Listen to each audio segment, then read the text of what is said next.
welcome to G.W. Shakespeare's production of The Importance of Being Earnest, a serious comedy for trivial people. No comments from backstage. Yada yada yada, thank you for crew, that stuff, this stuff, that stuff. In the case of emergency, please go out those doors, up through the staircase, up to the floor above us, and through the exit at the cafeteria. You can go to the bathroom, you can go out those doors as well, down the hallway, to the left through the door, and they'll be on your right. There are other productions going on. I will memorize them later. All I know is next weekend is The Importance of Being Pretty, or something. No, Reasons to be Pretty. You know, the program is for that. I'll memorize it tomorrow. Woo! Yada yada yada, thank you for coming. I hope you enjoy the show. Lights down. John. Not you.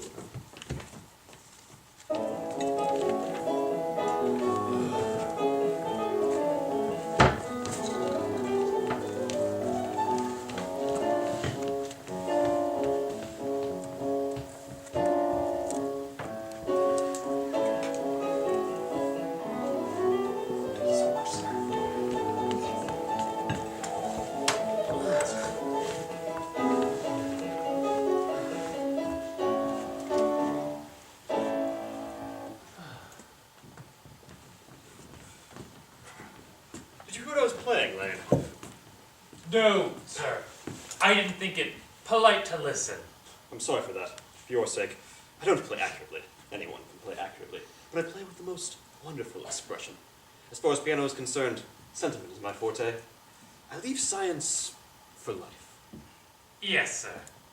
Speaking of the science of life, have you got those cucumber sandwiches cut for Lady Bracknell yet? Yes, sir.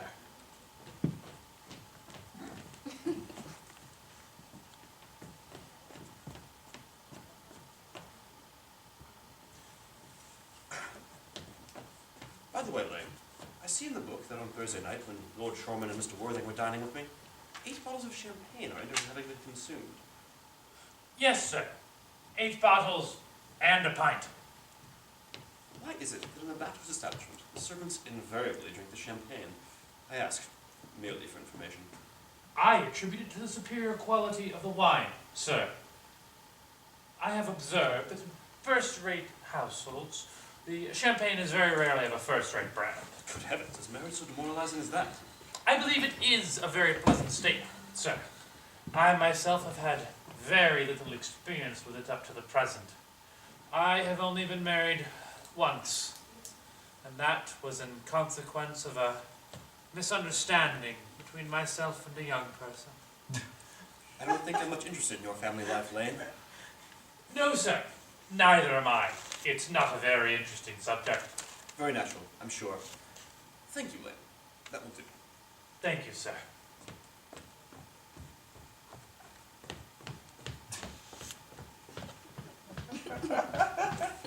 Lane's views on marriage seem somewhat lax. Really, if the lower orders don't set a good example for us, what on earth is the use for? They seem, as a class, to have entirely no sense of moral responsibility.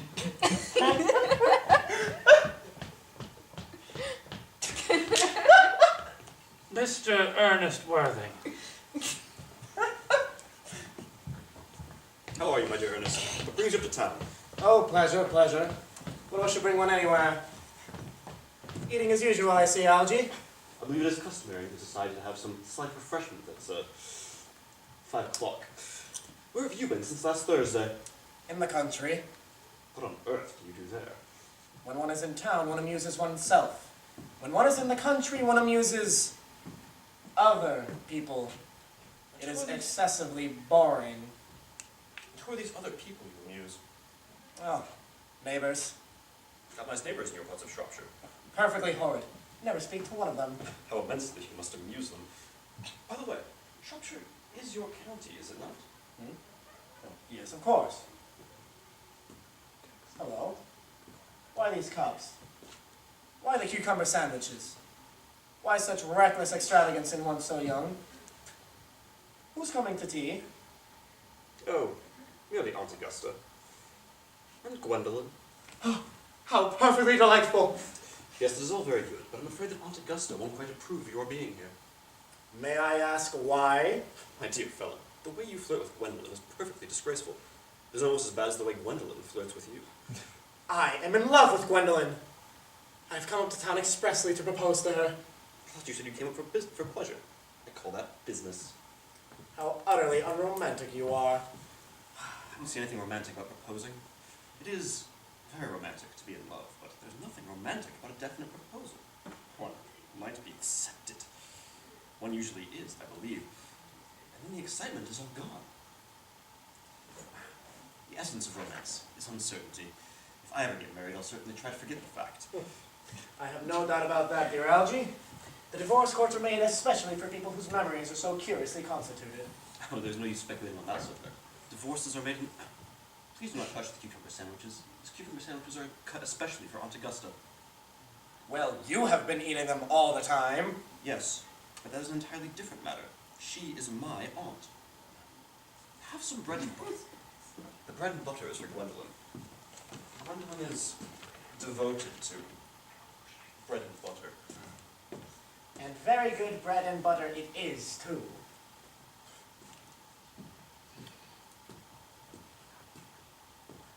My dear fellow, you need not eat as if you're going to eat it all.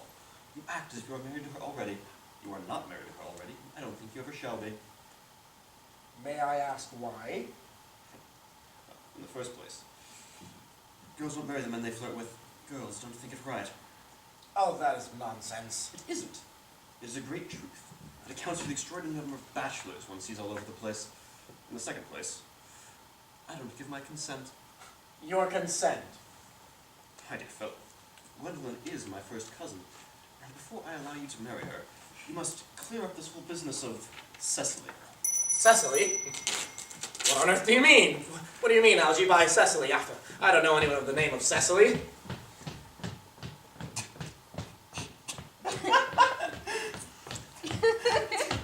Bring me the cigarette case that Mr. Worthing left in the smoking room the last time he dined here. Yes, sir. Do you mean to tell me that you have had my cigarette case all this time? I wish to goodness you had let me know. I've been writing frantic letters to Scotland Yard about it. I was very nearly offering a large reward. Well, I wish you would offer one. I happen to be more than usually hard up. Well, there's no use in offering a large reward now that the thing is found. That is rather mean of you, Ernest, I must say. However, it makes no matter, for now that I look at the inscription inside, I find that the thing isn't yours after all. Of course it's mine. You've seen me with it 100 times. And you have no right whatsoever to read what is written inside. It is a very ungentlemanly thing to read a private cigarette case. It is absurd to have a hard and fast rule that what one should read and what one shouldn't. More than half of modern culture depends on what one shouldn't read. I'm quite well aware of the fact, but I do not propose to discuss modern culture. It isn't the sort of thing one should discuss in private. I simply want my cigarette case back. Yes, but it isn't your cigarette case. It is a gift by someone of the name of Cecily, and you claim you don't know anyone by that name. Well, if you want to know, Cecily happens to be my aunt. Your aunt.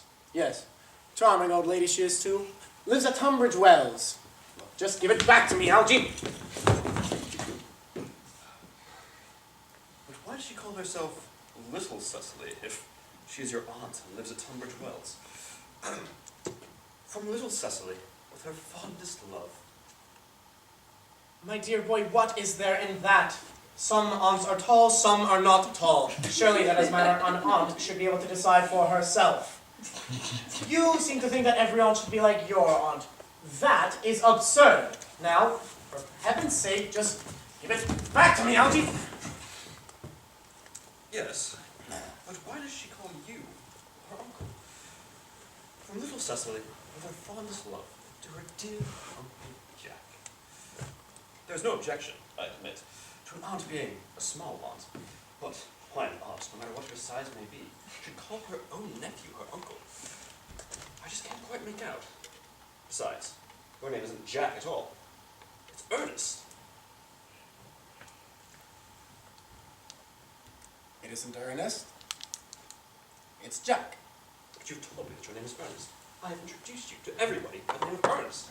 You look as if your name is Ernest. You are the most earnest-looking person I ever saw in my life. It's perfectly absurd that your name isn't Ernest. It says so on your cards. Here is one of them. Mr. Ernest Worthing, B4, the Albany. I'll keep this as proof that your name is Ernest if you ever try to deny it to me, or to Gwendolyn, or to anyone else. Well, my name is Ernest in town and Jack in the country. And the cigarette case was given to me in the country. Yes, but that does not account for the fact that your small Aunt Cecily, who lives at Tunbridge Wells, calls you her dear uncle. Come on, boy. You could much better have the whole thing out at once. My dear Algernon, you talk exactly as if you were a dentist. It is very vulgar to talk as a dentist when one isn't a dentist. It produces a false impression. That is what dentists always do. Now go on. Tell me the whole thing. And I might say that I've always suspected you of being a confirmed and secret Bunburyist. And I'm quite sure of it now. Bunburyist. What on earth do you mean by that? I'll reveal the meaning of an incomparable expression once you're kind enough to inform me why you are Ernest in town and Jack in the country. Well, produce my cigarette case first. Here it is.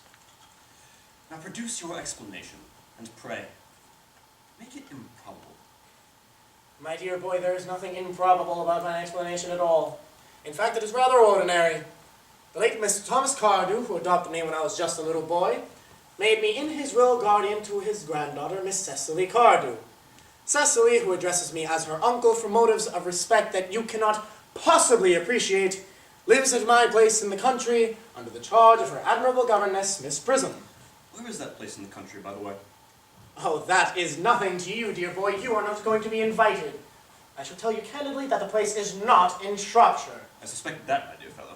I've Bunburied all over Shropshire on 2 separate occasions. Now go on. Why are you Ernest in town and Jack in the country? Algernon, I don't know whether you'd be able to understand my real motives. You are hardly serious enough. When one is placed in the position of guardian, one must assume a high moral tone on all subjects. And as a high moral tone can hardly be said to conduce very much to one's health or one's happiness, in order that I may go up to town, I have always pretended to have a younger brother of the name of Ernest, who gets into the most dreadful scrapes and lives at my place in Albany. That, my dear boy, is the whole truth, pure and simple. The truth is rarely pure. It's never simple. If it was, modern life would be quite tedious, and modern literature a complete impossibility. That wouldn't at all be a bad thing. Literary criticism is not your forte, my dear fellow. Don't try it. Leave that to someone who hasn't been at a university and do it so well in the daily papers. What you really are is a Bunburyist. I was quite right in saying you're a Bunburyist. You are one of the most advanced Bunburyists I know. And what on earth is a Bunburyist? You have invented a very useful younger brother by the name of Ernest, so that you may be able to come up to town as often as you like. I invented an invaluable invalid by the name of Bunbury, so that I may be able to come down to the country as often as I choose. Bunbury is perfectly invaluable. If it wasn't for his extraordinarily bad health, for instance, I wouldn't be able to dine with you tonight at Willis's, for I have in fact been engaged to Aunt Augusta for over a week. I haven't asked you to dine with me anywhere tonight. I know. You're extremely careless about sending out invitations. It is very foolish of you. Nothing annoys someone so much as not receiving an invitation. You had much better dine with your Aunt Augusta. I have no intention of doing anything of the kind. In the first place, I dine there on Monday, and once a week is perfectly adequate to dine with one's own relations. In the second place, whenever I do dine there, I'm treated as a member of the family. I sit down with one, no woman at all, or 2. In the third place, I know perfectly well who she will sit me next to tonight. She will sit me next to Mary Farquhar, who always flirts with her own husband across the dinner table. That's not very pleasant. Indeed, it is not even decent. That sort of thing is enormously on the increase. The amount of women in London who flirt with their own husbands is perfectly scandalous. It looks so bad. It is merely washing one's clean linen in public. Besides, now that I know you to be a confirmed Bunburyist, I'm naturally able to speak with you about Bunbury. I want to show you the rules. I'm not a Bunburyist at all. If Gwendolyn accepts me, I'm going to kill my brother. Indeed, I think I'll kill him in any case. Cecily is a little too much interested in him. It is rather a bore. So I'm going to get rid of Ernest, and I strongly suggest you do the same with your with your invalid friend who has the absurd name. Nothing could induce me to part with Bunbury, and if you ever get married, which seems to me extremely problematic, you'll be very happy to know Bunbury. A man who marries without knowing Bunbury has a very tedious time of it. Ugh, if I marry a charming girl like Gwendolyn, And she is the only girl I ever saw in my life that I would marry. I certainly wouldn't want to know Bunbury. Your wife will. What you don't seem to understand is that in married life, 3 is company, and 2 is none. Oh, that is the theory that the corrupt French drama has been propounding for the last 50 years. Yes, but the happy English home has proven in half the time. Oh, that is nonsense. Don't try to be cynical. It is perfectly easy to be cynical. My dear fellow, it isn't easy to be anything nowadays. There's so much beastly competition about.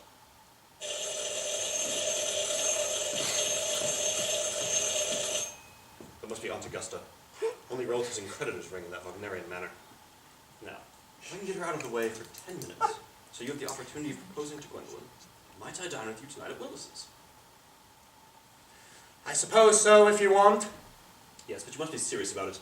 I despise people who aren't serious about meals. It's so shallow of them.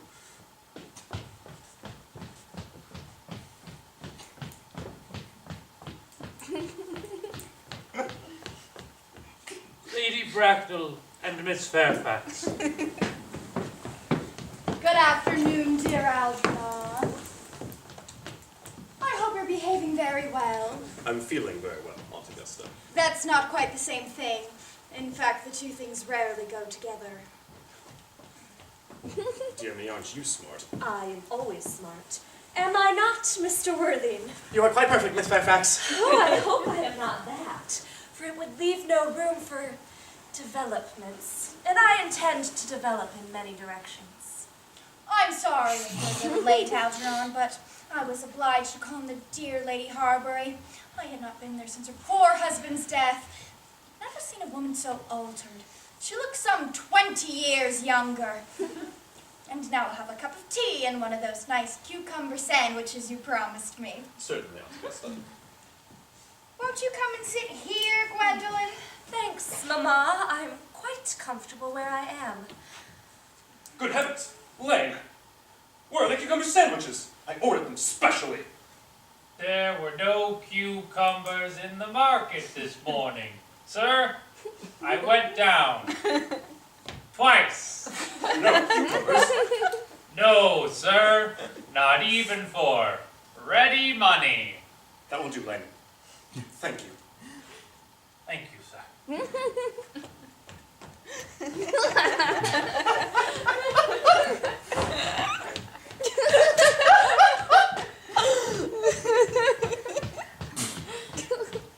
very distressed, Aunt Augusta, about there being no cucumbers, not even for ready money. It really is no matter, Algernon. I had some crumpets with the dear Lady Harbury. He seems to be living entirely for pleasure now. Your hair has turned quite gold from grief. It certainly has changed its color, from what cause I, of course, cannot say. Thank you. I have quite the treat for you tonight, Algernon. I'm going to send you down with Mary Farquhar. She's such a nice woman, so attentive to her husband. It's delightful to watch them. I'm afraid, Aunt Augusta, that I'll have to give up the pleasure of dining with you tonight, after all. I certainly hope not, Algernon. It would put my table completely out. Your poor uncle would have to dine upstairs. Fortunately, he is accustomed to that. It is a great bore, and I need hardly say, a terrible disappointment to myself. But the fact of the matter is, I've just received a telegram that says my poor friend Whitmoyer is quite ill again. They seem to think that I should be with him. It is strange. This Mr. Bunbury seems to suffer from curiously bad health. Yes, Bunbury is a dreadful invalid. Well, I must say, Algernon, that I think it is high time Mr. Bunbury made up his mind whether he was going to live or die. This shilly-shallying with the question is absurd. Nor do I in any way approve of the modern sympathy with invalids. I consider it morbid. Health is the primary duty of life. I'm always telling that to your poor uncle, but he never seems to take much notice, as any improvement in his ailment goes. I would be much obliged if you would ask Mr. Bunbury, from me, to not have a relapse on Saturday, for I rely on you to arrange my music for me. It is the last reception of the season, and one wants something that will encourage conversation, particularly at the end of the season when everyone has practically said everything they have to say. Which in most cases was probably not much. I'll talk to Bunbury on Augusta if he is still conscious. And I'm sure that he'll be much better by Saturday. Of course, the music is a great difficulty. If one plays good music, people don't listen. If one plays bad music, people don't talk. But I'll run over the program after our house, if you'll kindly come with me into the next room for a moment. Thank you, Algernon. That is very thoughtful of you. I'm sure the program will be delightful after a few expurgations. French songs I cannot possibly allow. People seem to think they're improper and either look shocked, which is vulgar, or laugh, which is worse. German is a thoroughly respectable language, and I believe is so. Gwendolyn, you will accompany me. Certainly, Mamma.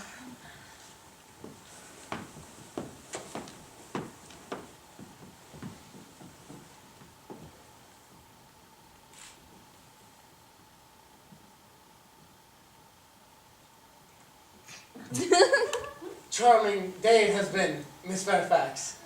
Pray don't talk to me about the weather, Mr. Worthing. Whenever people talk to me about the weather, I feel quite certain that they mean something else, and that makes me so nervous. Well, I do mean something else. I thought so. In fact, I am never wrong. And I would like to take advantage of Lady Bracknell's temporary absence. I would certainly advise you to do so. Mamma has a way of coming back suddenly into a room which I've often had to speak to her about. Miss Fairfax, ever since I met you, I have admired you more than any other girl I have ever met since I met you. Yes, I am quite well aware of the fact, and I often wish that in public, at any rate, you had been more demonstrative. For me, you have always had an irresistible fascination. Well, even before I met you, I was far from indifferent to you. We live, as I hope you know, Mr. Worthing, in an age of ideals. The fact is constantly mentioned in the more expensive monthly magazines, and has reached the provincial pulpits, I am told. And my ideal has always been to love someone of the name of Ernest. There's something in that name that inspires absolute confidence. Oh, the moment Algernon first mentioned to me that he had a friend called Ernest, I knew I was destined to love you. You really love me, Gwendolyn. Passionately. Oh, darling, you don't know how happy you've made me. Oh, my own Ernest. But surely you don't mean you couldn't love me if my name wasn't Ernest. But your name is Ernest. Well, yes, I know it is, but suppose it were something else. Do you mean to say you couldn't love me then? Ah, that is clearly a metaphysical speculation. And like most metaphysical speculations, bears very little reference at all to the actual facts of real life as we know them. Well, Gwendolyn, I must say, I don't like the name of Ernest at all, but I don't think it suits me. It suits you perfectly. It is a divine name. Oh, it has a music of its own. It produces vibrations. Well, Gwendolyn, really, I think there are many other much nicer names. I think Jack, for instance, a charming name. Jack? No. No, there is very little music in the name Jack. Ugh, if any at all, indeed. No, it does not thrill. It produces absolutely no vibrations. I have known several Jacks, and they all, without exception, have been more than usually plain. Besides, Jack is a notorious domesticity for the name John, and I pity any woman who is married to a man called John. She would probably never be allowed to know the entrancing pleasure of a single moment's solitude. No, the only real safe name is Ernest. Gwendolyn. I must get christened at once. I mean, we must get married at once. There's no time to be lost. Married, Mr. Worthing. Well, surely, Gwendolyn, you know that I love you, and you led me to believe that you were not absolutely indifferent towards me. I adore you, but you have not proposed to me yet.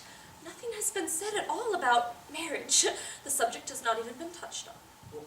May I propose to you now? I think it would be an admirable opportunity. And to spare you any possible disappointment, I think it only fair to tell you quite frankly beforehand that I am fully determined to accept you. Gwendolyn, Yes, Mr. Worthing, what have you got to say to me? you know what I've got to say to you. Yes, but you don't say it.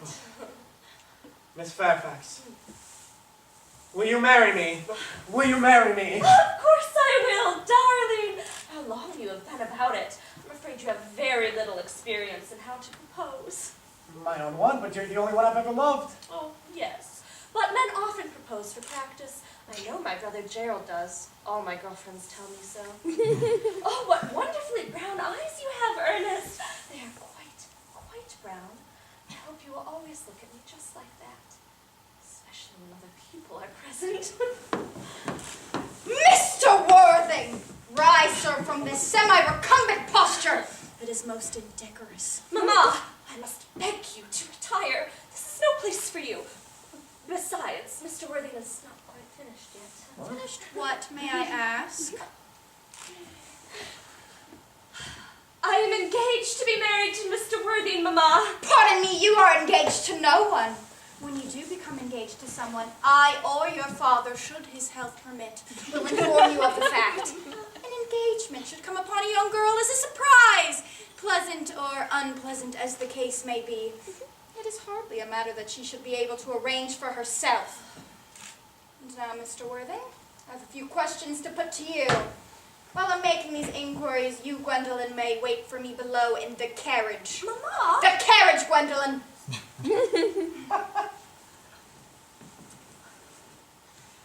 Gwendolyn, the carriage! Yes, Mamma.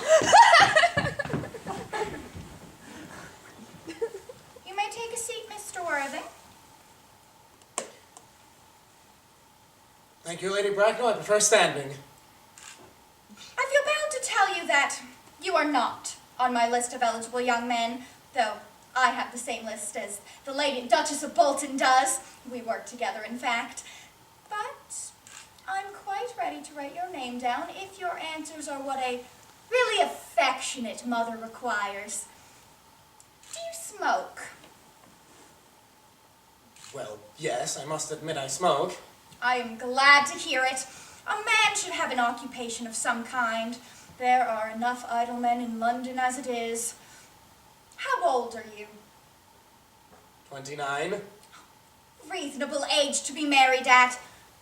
I've always been of the opinion that a man who desires to be married should either know everything or nothing.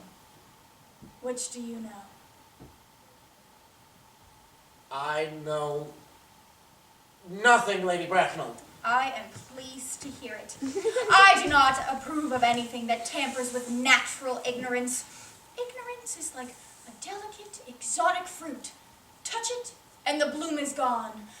The whole theory of modern education is radically unsound. Fortunately, in England, at any rate, it produces no result whatsoever. If it did, it would prove a serious danger to the upper classes and may lead to acts of violence in Grosvenor Square. What is your income? Between 7,000 and 8,000 a year. In land or in investments? In investments, chiefly. That is satisfactory.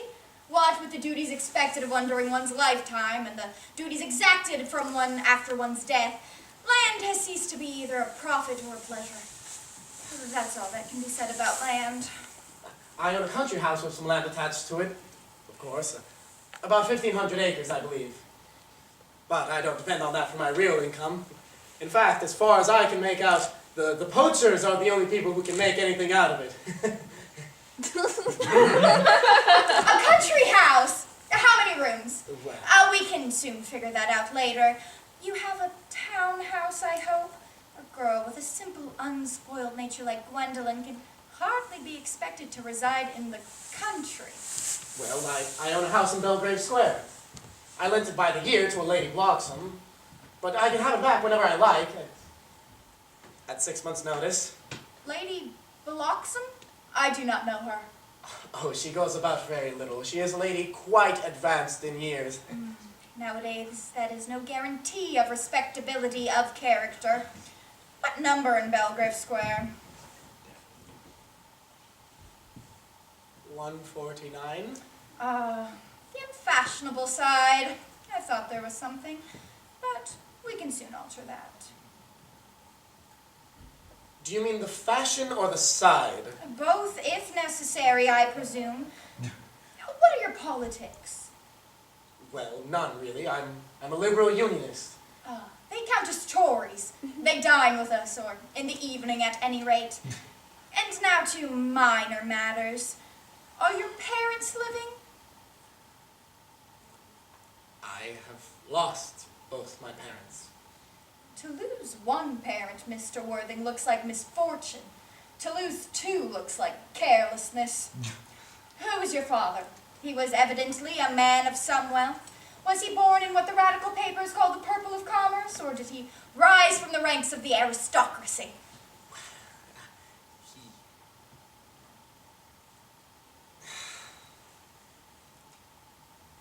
Well, Lady Bracknell, I really don't know. I had said that my parents seem to have been lost, but it'd be nearer the truth to say that my parents seem to have lost me. I was found. Found? Yes, the old Mr. Thomas Cardew, a charitable and kind man, found me and gave me the name of Worthing because he happened to have a first-class ticket to Worthing in his pocket at the time. Worthing is a place in Sussex. It's a seaside resort. And where did this charitable gentleman with a first-class ticket to a seaside resort find you? In a handbag. A handbag. Yes, Lady Bracknell, a handbag. A large black leather handbag with handles to it. An ordinary handbag, in fact. In what locality did this Mr. James or Thomas Cardew find this ordinary handbag? The Victoria Station. It was given to him by mistake for his own. Victoria Station. Yes, the Brighton line. The line is immaterial. Mr. Worthing, I am somewhat bewildered by what you have just told me. To be born, or at any rate bred, in a handbag, whether it had handles or not, seems to me to show a contempt for the ordinary decencies of family life, and to show one of the worst excesses of the French Revolution. And I presume you know what that unfortunate movement led to? As for the particular locality in which the handbag was found, a railway station might serve to hide a social indiscretion, and was probably used for that fact before now, and can be hardly considered a basis for a place in good society. Well, Lady Bracknell, may I ask what you would advise me to do? I need hardly say I would do anything in the world to ensure Gwendolyn's happiness. I would advise you, Mr. Worthing, to acquire some relations as soon as possible, and to produce one parent of either sex before the season is quite over. Well, I don't really see how I could possibly do that. I could produce the handbag at a moment's notice. It's in my dressing room back at home. Surely that should be enough to satisfy you, Lady Bracknell. Me, sir? What has this to do with me? You can hardly imagine that I and Lord Bracknell would imagine allowing our only daughter, a girl brought up with the utmost care, to marry into a cloakroom and form an alliance with a parcel. Good morning, Mr. Worthing. Good morning, Lady Bracknell.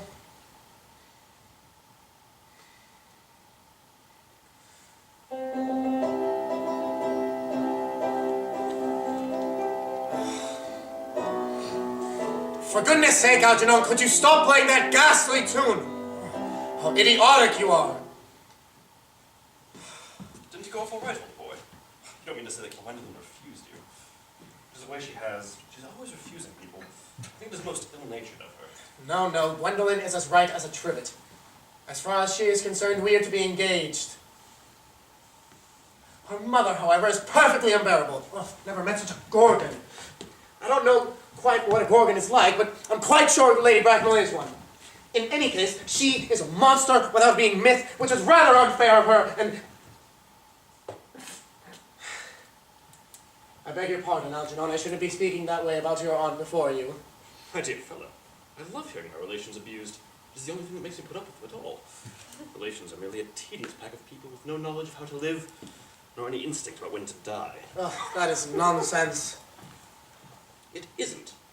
Well, I won't argue about the matter. You always want to argue about things. That is what things were originally made for. If I thought that, I'd shoot myself.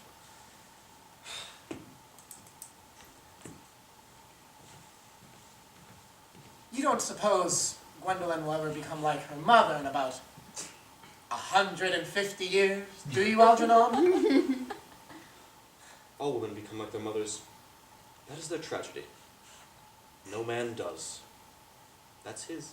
Is that supposed to be clever? It is perfectly phrased, and quite as true as any observation in civilized life ought to be. I am sick to death of cleverness. Everybody's clever nowadays. You can't go anywhere without running into clever people. The thing has become an absolute public nuisance. I wish to goodness we had a few fools left. We do. Well, I would quite like to meet them. What do they talk about? The fools. The clever people, of course. Oh, what fools. By the way, he told Gwendolyn about your being earnest in town and Jack in the country.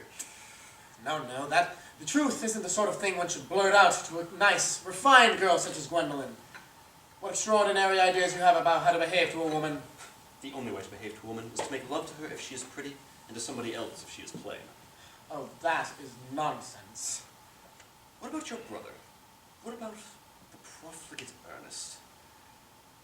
Well, by the end of the week I shall have gotten rid of him. I'll say he died abroad in Paris of apoplexy. Lots of people die of apoplexy, don't they? Yes, but it's hereditary, my dear fellow. It's the sort of thing that runs in families.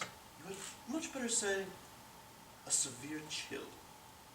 You are sure a severe chill isn't hereditary or anything of the kind? Of course it isn't. Very well then. My poor brother Ernest, to be carried off suddenly in Paris by a severe chill. That gets rid of him.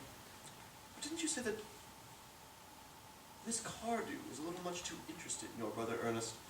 Won't she feel his loss a great deal? That's quite all right. Cecily is not a silly, romantic girl, I'm glad to say. She has a capital appetite, goes on long walks, and pays no attention at all to her lessons. I think I'd rather like to meet Cecily. Oh, I shall take great care you never do. She is excessively pretty and only just 18. Have you told Gwendolyn yet that you have an excessively pretty ward that is only just 18?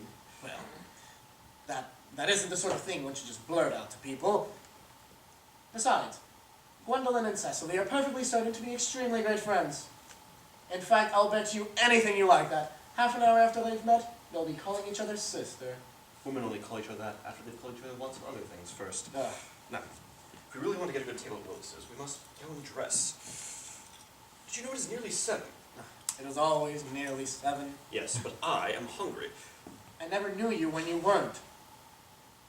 What shall we do after? Shall we go to the theater? Oh, no, I loathe listening. Well, then shall we go to the club? Oh, no, I hate talking. Shall we trot around the Empire at 10? Oh, goodness, no, I can't bear looking at things. Oh, it is so silly. And what on earth shall we do? Nothing. Well, there's quite a lot of work doing nothing. But I don't mind work if there's no definite object of any kind.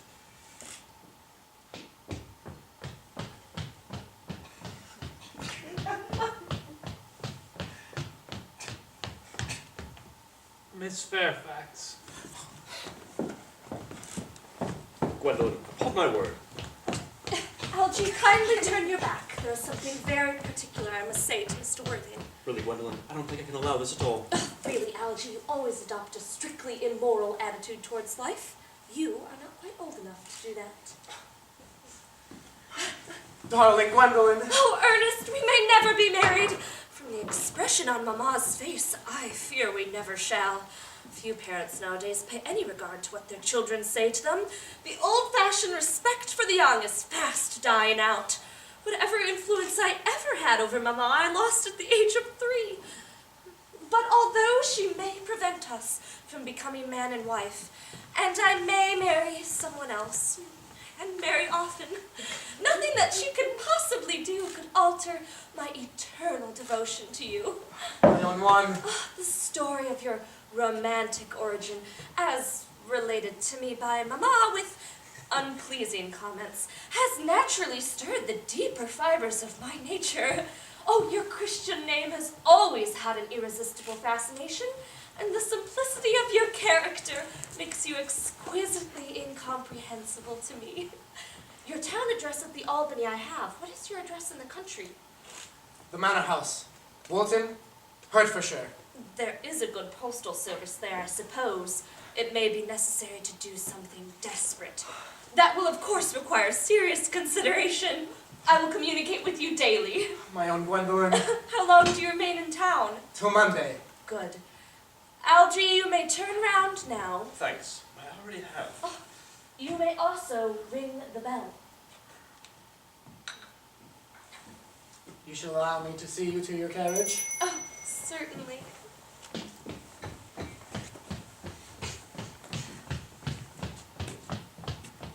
I shall see Miss Fairfax out. Yes, sir.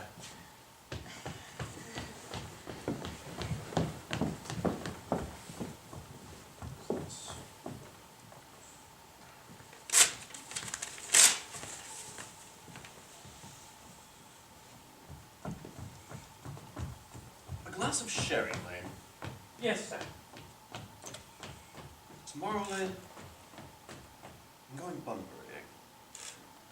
Yes, sir. I don't think I should be back till Monday. You put up all the suits, the smoking jacket, all the Bunbury clothes. Yes, sir. I hope tomorrow will be a fine day, Lane. It never is, sir. Lane, you're a perfect pessimist. I do my best to give satisfaction, sir.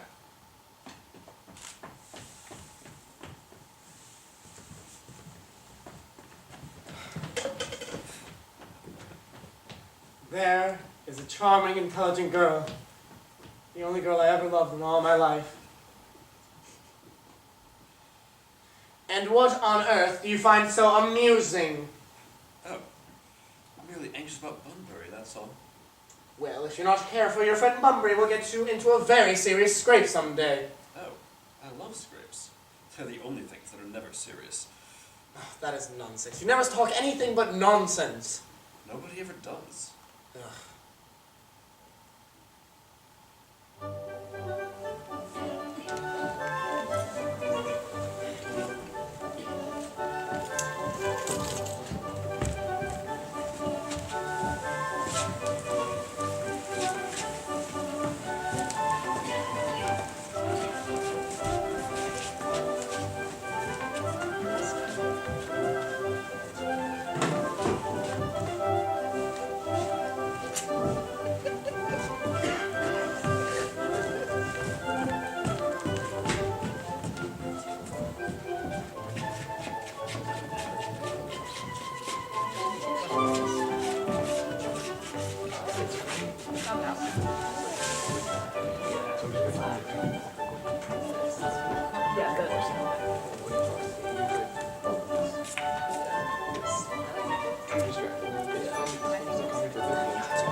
It's just like only over years. I used to have reinforced paper, but Here. I'm so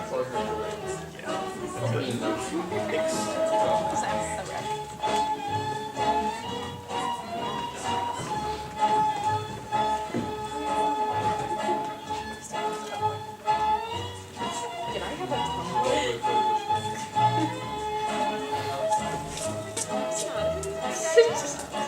No. Why is that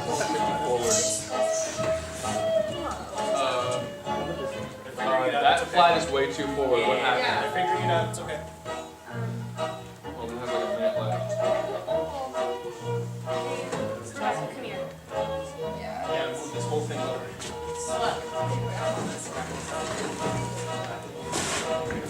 This goes here. There we go. Okay. I'm singing to my friend.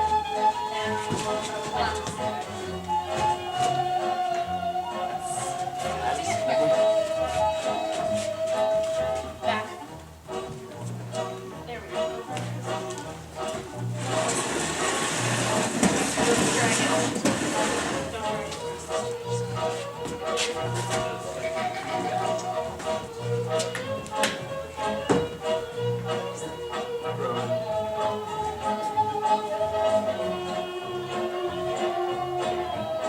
You turned it a little bit more.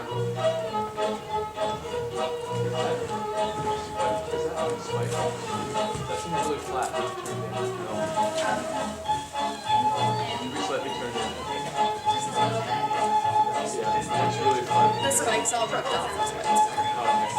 I think it's quite big. Oh, right there. There we go. I don't like that it was just on camera.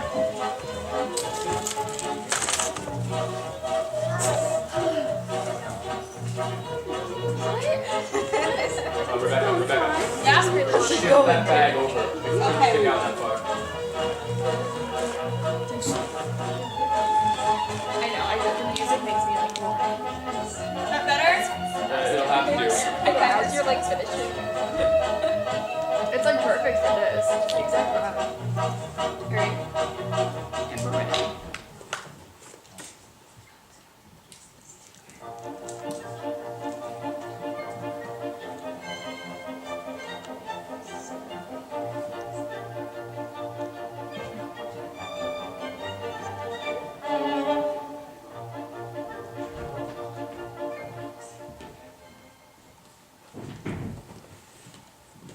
Where's the Yeah, because this is not ideal. John, It just wasn't cold. is that it? This is it. Okay. Yeah, that's better.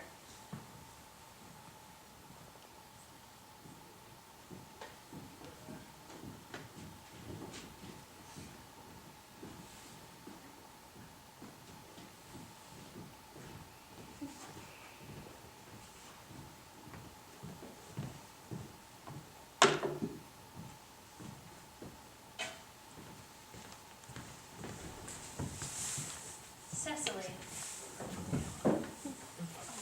Cecily, surely such a utilitarian occupation as the watering of flowers is rather Moulton's duty than yours, especially at a moment when intellectual pleasures await you.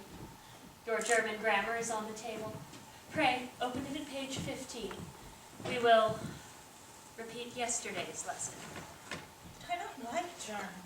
Isn't that all a becoming language? I know perfectly well that I look quite plain after I've had my German lesson. Child, you know how anxious your guardian is that you should improve yourself in every way. He laid particular stress on your German grammar as he was leaving for town yesterday. Indeed, he always lays stress on your German grammar as he is leaving for town. Poor Uncle Jack. He's always so very serious. Sometimes he's so serious I worry that he cannot be quite well. Your guardian enjoys the very best of health, and his gravity of demeanor is especially to be commended in one so comparatively young as he is. I know no one with a higher sense of duty and responsibility. I suppose that's why he often looks a little bored when we three are together. Cecily, I'm surprised at you. Mr. Worthing has many troubles in his life. Idle merriment and triviality would be out of place in his conversation. You must remember his constant anxiety about that unfortunate young man, his brother. Oh, I wish Uncle Jack would allow that unfortunate young man, his brother, to come up here sometimes. We might have a good influence over him, Miss Prism. I'm sure you certainly would. You know German and geography, and things of that kind influence men very much. I do not think that even I could produce an effect on a character that, according to his own brother's admission, is irretrievably weak and vacillating. Indeed, I do not think I should desire to reclaim him. I am not in favor of this modern mania for turning bad people into good people at a moment's notice. As a man sows, so let him reap. But you must put away your diary, Cecily. I really don't see why you should keep a diary at all. I keep a diary in order to enter the wonderful secrets of my life. If I didn't write them all down, I should probably forget all about them. Memory, my dear Cecily, is the diary that we all carry about with us. Yes, but it often chronicles the things that never happened and couldn't possibly have happened. I believe that memory is responsible for nearly all the 3-volume novels that Moody sends us. Do not speak slightingly of the 3-volume novel, Cecily. I wrote one myself in earlier days. Did you really, Miss Prism? Oh, how wonderfully clever you are. Oh, I hope it did not end happily. I don't like novels that end happily. They depress me so much. The good ended happily, and the bad unhappily. That is what fiction means. I suppose so. But it doesn't seem very fair, does it? And was your novel ever published? Alas, no. The manuscript was unfortunately abandoned. I use the word in the sense of lost or mislaid. To your work, child. These speculations are profitless. But I see dear Dr. Chasuble coming up through the garden. Dr. Chasuble, this is indeed a pleasure. And how are we this morning? Miss Prism, you are, I trust, well? Miss Prism has just been complaining of a slight headache. I think it would do her so much good to have a short stroll with you through the park, Dr. Chasuble. Cecily, I have not mentioned anything about a headache. Oh, I know, Miss Prism, but I felt instinctively that you had a headache. Indeed, I was thinking about that and not my German grammar when the rector came in. I hope, Cecily, you are not inattentive. Oh, I'm afraid I am. That is strange. Were I fortunate enough to be Miss Prism's pupil, I would hang upon her lips. I was speaking metaphorically. My metaphor was drawn from bees. Mr. Worthing, I suppose, has not returned from town yet. We do not expect him till Monday afternoon. Yes, he usually likes to spend his Sundays in London. He is not one of those whose sole aim is enjoyment, as, by all accounts, that unfortunate young man his brother seems to be. But I must not disturb Egeria and her pupil any longer. Egeria, my name is Letitia, Doctor. A classical allusion merely, drawn from the pagan authors. I shall see you both, no doubt, at Evensong. I think, dear Doctor, I will have a stroll with you. I find I have a headache after all, and a walk might do it good. With pleasure, Miss Prism, with pleasure. We might go as far as the schools and back. That would be delightful. Cecily, you will read your political economy in my absence. The chapter on the fall of the rupee you may omit. It is somewhat too sensational. Even these metallic problems have their melodramatic side.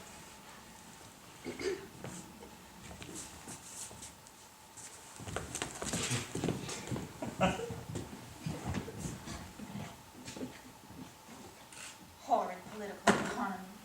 Horrid geography. Horrid German. A Mr. Ernest Worthing has just arrived from the station. He has brought luggage. Mr. Ernest Worthing, B4, the Albany. Uncle Jack's brother. Did you tell him that Mr. Worthing was in town? Yes, miss. He seemed very much disappointed. I mentioned to him that you and Miss Prism were in the garden. He said he was anxious to speak with you privately. Ask Mr. Ernest Worthing to come out here. I suppose you better speak to the housekeeper about a room for him. Yes, miss. I've never met any truly wicked person before. Oh, I feel rather frightened. I'm so afraid he'll look just like everybody else. He does! It must be my little cousin Cecily, I'm sure. Oh, you're under some strange mistake. I am not little. In fact, I believe I am more than usually tall for my age. But I am your cousin Cecily. And you, I've seen from your card, are Uncle Jack's brother, my cousin Ernest. My wicked cousin Ernest. Oh, I'm not really all that wicked, cousin Cecily. You mustn't think of me as wicked. You are not, and you certainly have been deceiving us all in a very inexcusable manner. I hope you have not been leading a double life, pretending to be wicked and being really good the whole time. Well, that would be hypocrisy. Oh, well, of course I have been rather reckless. Oh, I'm glad to hear it. In fact, now that you mention the subject, I have been very bad in my own small way. Well, I don't think you should be so proud of that, although I'm sure it must have been very pleasant. It is much pleasanter being here with you. Well, I don't understand how you can be here at all. Uncle Jack won't be back till Monday afternoon. That is a great disappointment. I'm obliged to go out by the first train on Monday morning. I have a business appointment that I'm anxious to miss. Couldn't you miss it anywhere but in London? No, the appointment is in London. Oh. Well, I know, of course, how important it is not to keep a business engagement if one wants to retain any sense of the beauty in life, but still, I think you better wait till Uncle Jack returns. I know he wants to speak to you about your emigrating. About what? About your emigrating. He's gone up to buy your outfit. I certainly will not let Jack buy my outfit. He has absolutely no taste at all in neckties. I don't think you will be requiring neckties. Uncle Jack is sending you to Australia. To Australia? I'd rather die. Well, he said at dinner on Wednesday night that you would have to choose between this world, the next world, and Australia. Oh well. The accounts I've heard of Australia and the next world are not particularly promising. This world is good enough for me, cousin Cecily. Yes, but are you good enough for it? I'm afraid I'm not that. Which is why I want you to reform me. You might make that your mission, if you don't mind, cousin Cecily.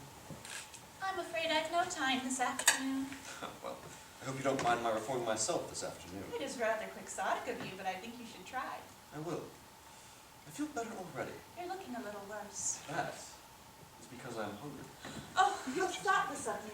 I should have remembered that when one is going to lead an entirely new life, one requires regular and wholesome meals. Won't you come in? Thank you. I should have a buttonhole first. I never have any appetite at all unless I have a buttonhole first. May I show you? No, I'd sooner have a pink rose. Why? Because you, cousin Cecily, are like a pink rose. I don't think it can be right for you to talk to me like that. Miss Prism never says such things. Oh, Miss Prism was a short-sighted old lady. You are the prettiest girl I ever saw. Miss Prism says that all good looks are a snare. Well, they're a snare that any sensible man would like to be caught in. Ooh, I wouldn't care to catch a sensible man. I shouldn't know what to talk to him about. You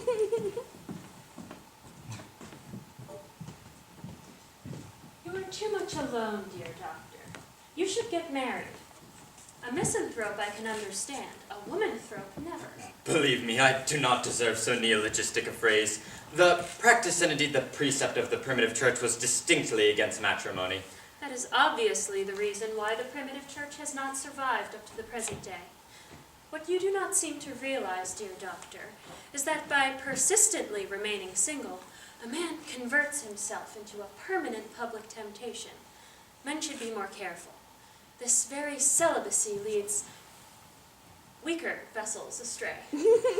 But is a man not equally as attractive when married?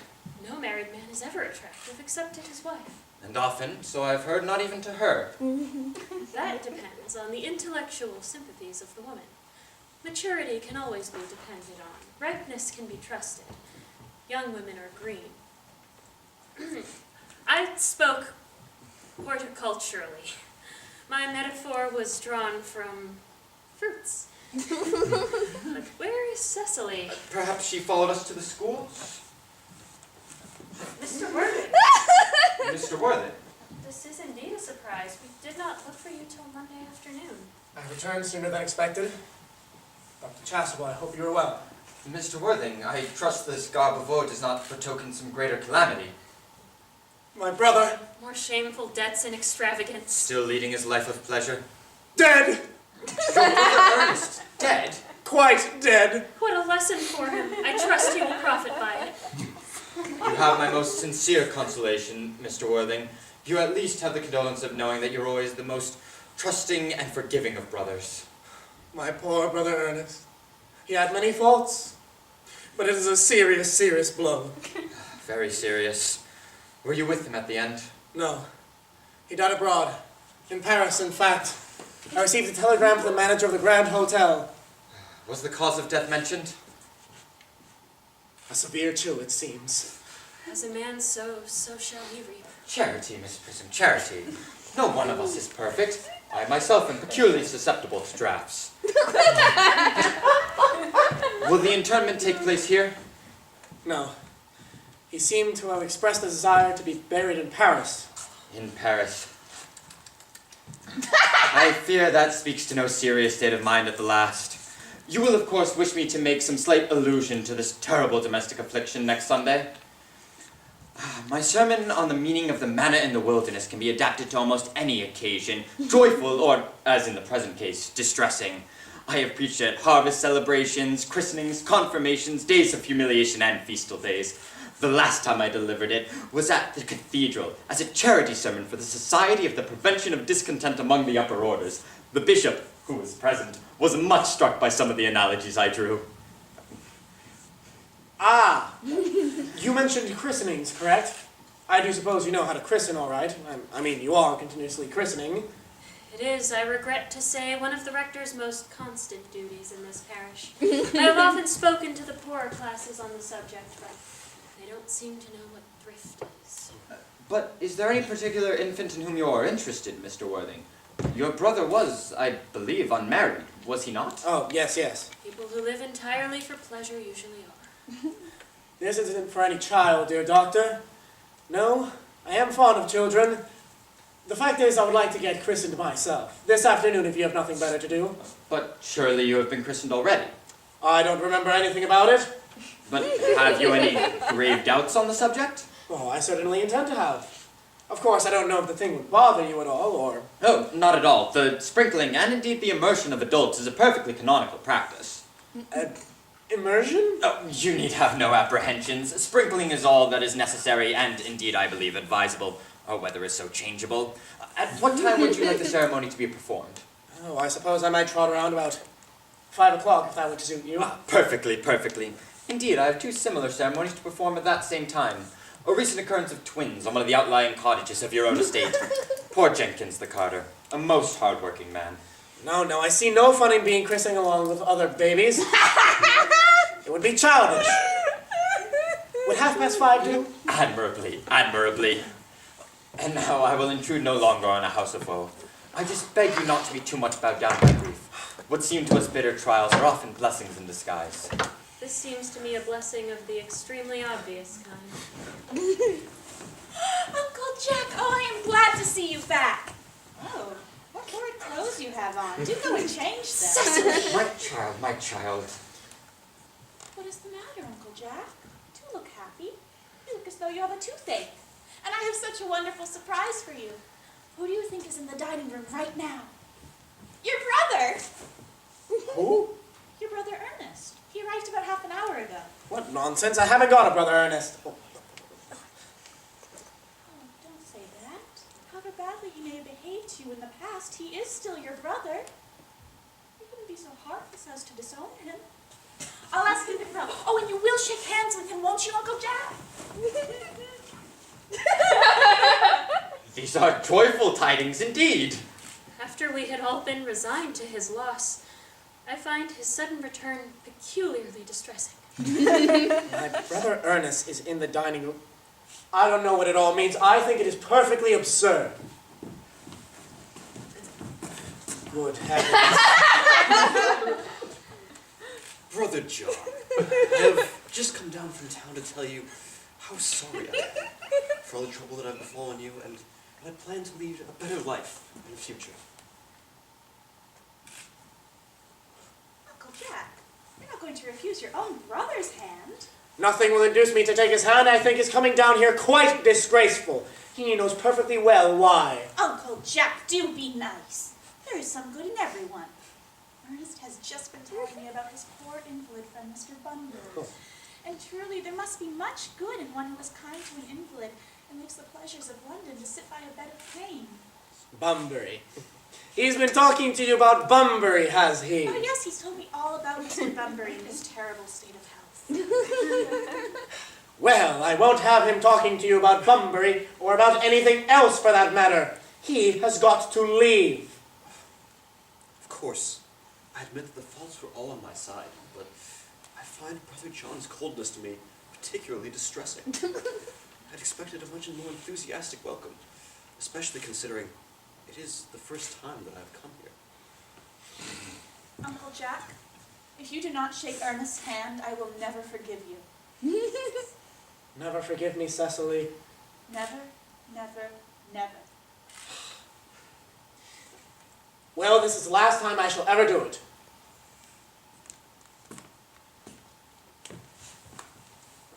It is wonderful, is it not, to see so perfect a reconciliation? I think it best we leave the two brothers alone. Cecily, you will come with us. Oh, certainly, Miss Prism. My little task of reconciliation is over. You have done a beautiful action today, dear child. We must not be premature in our judgment. I feel very happy.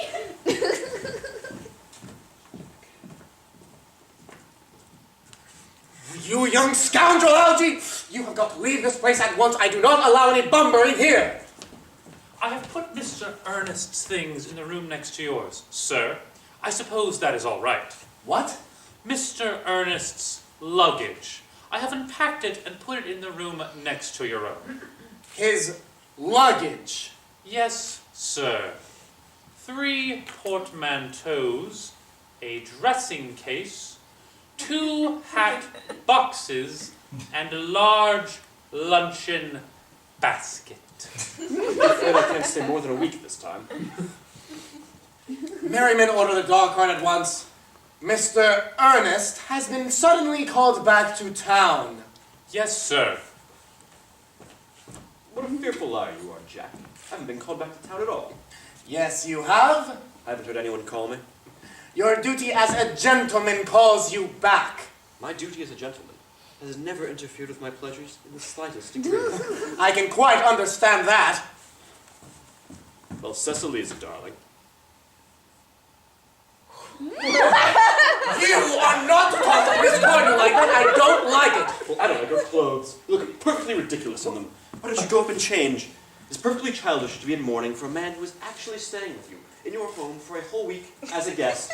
I call it grotesque. You are not staying with me for a whole week as a guest or anything else. You have got to leave by the 4:05 train. Well, I certainly wouldn't leave you while you're in mourning. It would be most unfriendly of me. If I was in mourning, you would stay with me, I suppose. It would be most unkind of you if you didn't. Well, will you go if I change my clothes? Yes, if you're not too long about it. I've never seen anyone take so long to dress and with such little results. Well, in any case, that is better than always being overdressed as you are. If I'm a little overdressed, I make up for it for always being immensely overeducated. Your vanity is outrageous, your conduct a disgrace, and your presence in my garden utterly absurd. However, you have got to catch the 4:05, and I do hope you will have a pleasant journey back to town. This bumbering, as you call it, has not been a great success for you.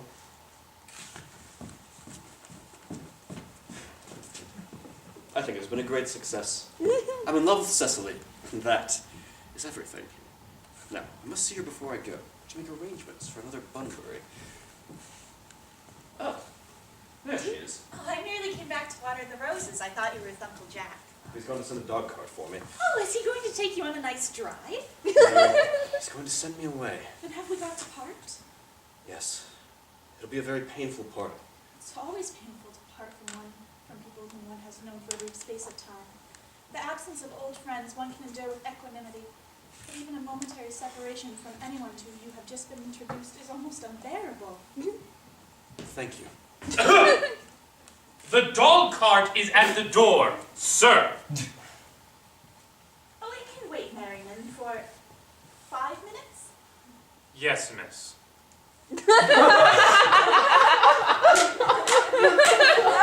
Cicely, I hope I shall not offend you if I state quite frankly and openly that you seem to me to be the visible personification of absolute perfection.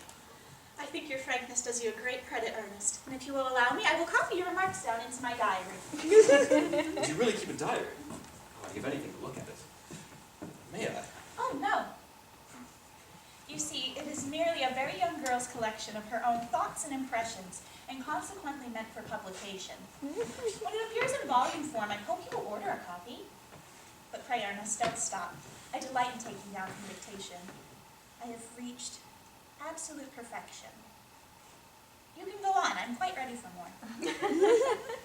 Oh, Ernest, please don't cough. When one is dictating, one should speak clearly and not cough. Besides, I don't know how to spell a cough.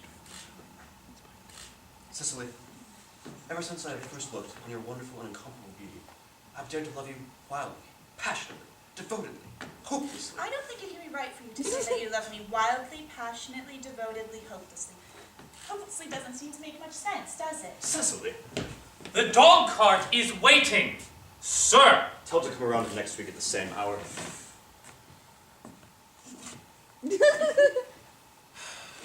Yes, sir. Uncle Jack will be very much annoyed when he finds out you're staying till next week at the same hour. Oh, I don't care about Jack. I don't care about anybody in the whole world except for you. I love you, Cicely. You will marry me, won't you? You silly boy, of course. Why, we have been engaged for the last 3 months. For the last 3 months. Yes, it'll be exactly 3 months on Thursday. But how did we become engaged? Well, ever since Uncle Jack first told us that he had a younger brother who was very wicked and bad, you, of course, have formed the chief topic of conversation between myself and Miss Prism. And of course, any man who is much talked about is always very attractive. One feels there must be something in him after all. I dare say it was foolish of me, but I fell in love with you, Ernest. Oh, darling. And when was the engagement actually settled? On the 14th of February last. Worn out by your entire ignorance of my existence, I determined to end the matter one way or the other.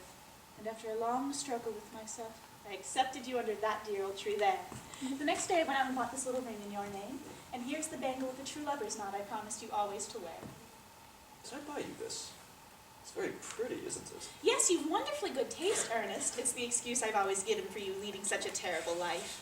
Oh, and here's the box in which I keep all your dear letters. But my darling Cicely, I never wrote you any letters.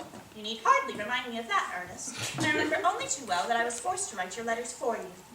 I wrote always 3 times a week, and sometimes oftener. Oh, do let me read them, Cicely. Oh no, they would make you far too conceited. The 3 you wrote me after I broke off our engagement were so beautiful, and so badly spelled. Even now I can hardly read them without crying a little.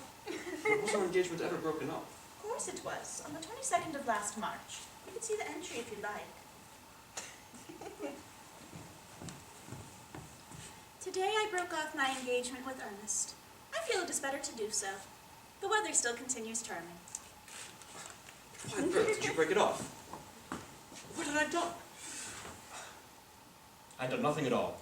Cicely, I am very much hurt indeed that you broke off the engagement, particularly when the weather was so charming. Well, it hardly would have been a very serious engagement if it hadn't been broken off at least once. But I forgave you before the week was out. Oh, my own little angel. You dear romantic boy. Oh, I hope your hair curls naturally, does it? Yes, darling, with a little help from others. Oh, I'm so glad. You'll never break off our engagement again, Cicely. I don't think I could now that I've actually met you. Besides, of course, there is the question of your name. Oh, yes, of course. You mustn't laugh at me, darling, but it's always been a girlish dream of mine to love someone of the name of Ernest. There's something in that name that inspires one with absolute confidence. I could be any poor married woman whose husband isn't named Ernest. My darling Cicely, Do you mean to say that you couldn't love me if I had some other name? But what name? Well, any name you like. Algernon, for instance. Oh, but I don't like the name Algernon. My own dear, darling little Cecily. I don't see why you could reject the name of Algernon. It's not at all a bad name. In fact, it's quite an aristocratic name. Half the chaps that end up in bankruptcy court are named Algernon. But, really, Cecily, if my name was Algie, couldn't you love me? I might respect you. I might admire your character, but I fear that I should not be able to give you my undivided attention. Cecily, the rector here is, I suppose, practiced in the rites and practices of the church? Oh yes, Dr. Chasuble is a most learned man. He's never written a single book, so you can imagine how much he knows. I must see him at once at a very important christening. I must see him at once at a very important business. Oh, I shan't be away for more than half an hour. considering that we have been engaged since February the 14th, and that I only met you today for the first time, I think it is rather hard that you should leave me for so long a period as half an hour. Couldn't you make it 20 minutes? I'll be back in no time. Oh, what an impetuous boy he is. I like his hair so much. I shall enter his proposal into my diary. A Miss Fairfax has just called for Mr. Worthing. On very important business, Miss Fairfax states. Isn't Mr. Worthing in his library? No, miss. He went off in the direction of the rectory some time ago. Pray, ask the lady to come out here. I'm sure Mr. Worthing will be back soon, and you can bring tea. Yes, miss. Miss Fairfax. I suppose one of the many good elderly women involved with Uncle Jack in his philanthropic work in London. I don't particularly like women who are involved in philanthropic work. I think it's rather forward of them. Miss Fairfax. Pray, allow me to introduce myself. I'm Cecily Cardew. Cecily Cardew. What a very sweet name. Something tells me that we are going to be great friends. I like you already more than I can say. My first impressions of people are never wrong. Nice of you to like me so much after we've known each other such a comparatively short time. Pray sit down. I may call you Cecily, may I not? With pleasure. And you will always call me Gwendolyn, won't you? If you wish. Then it is all quite settled then, is it not? I hope so.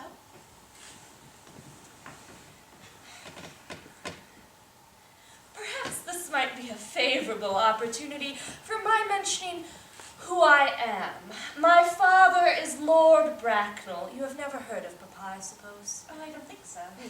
Outside the family circle, Papa, I am glad to say, is entirely unknown.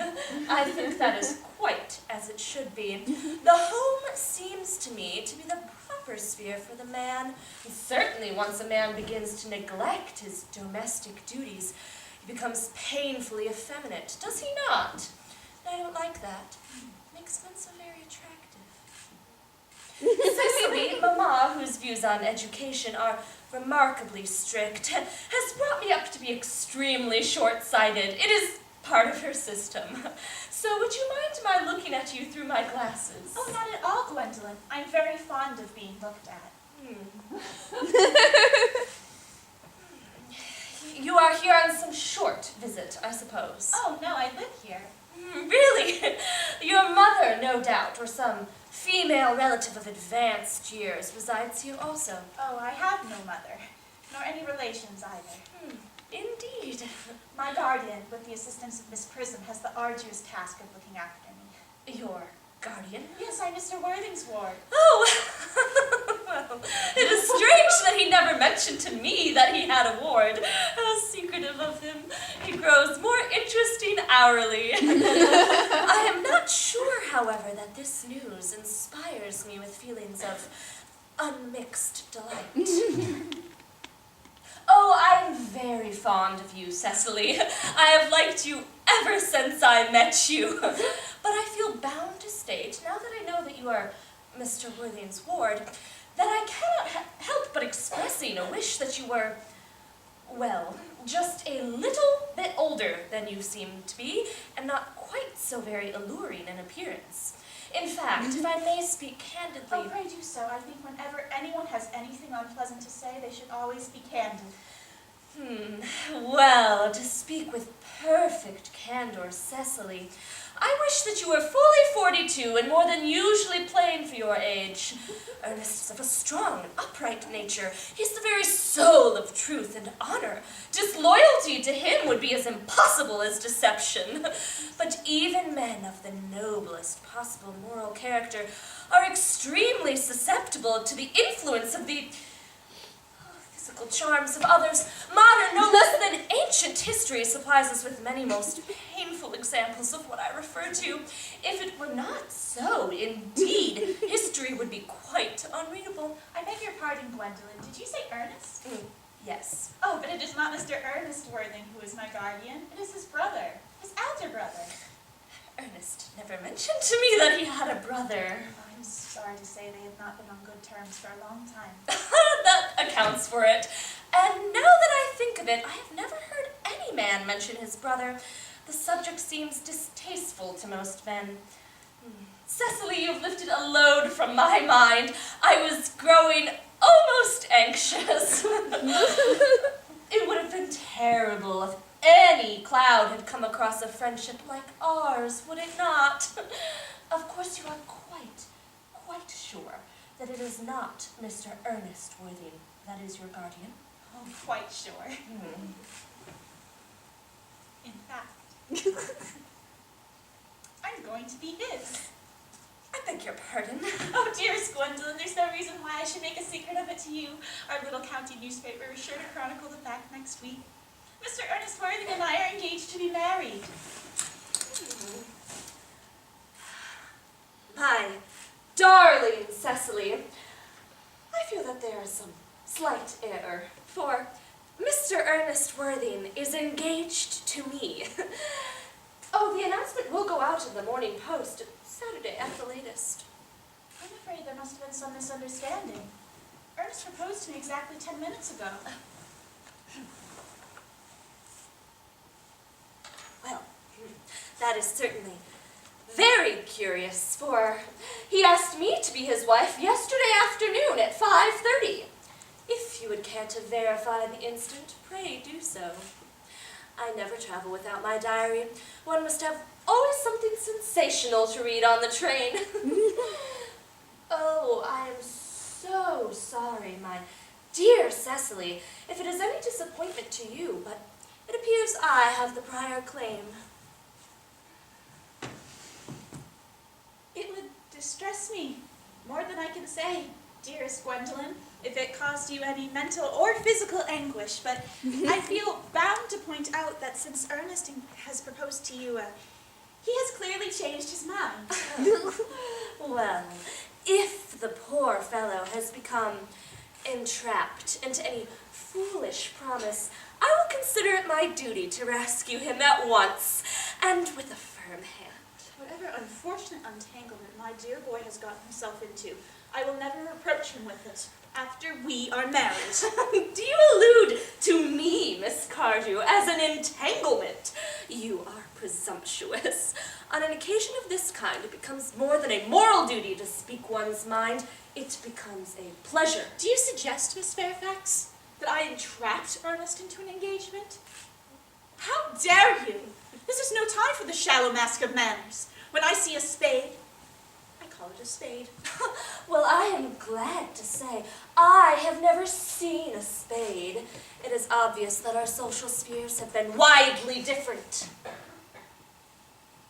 Shall I lay the tea here? As usual, miss. Yes, as usual.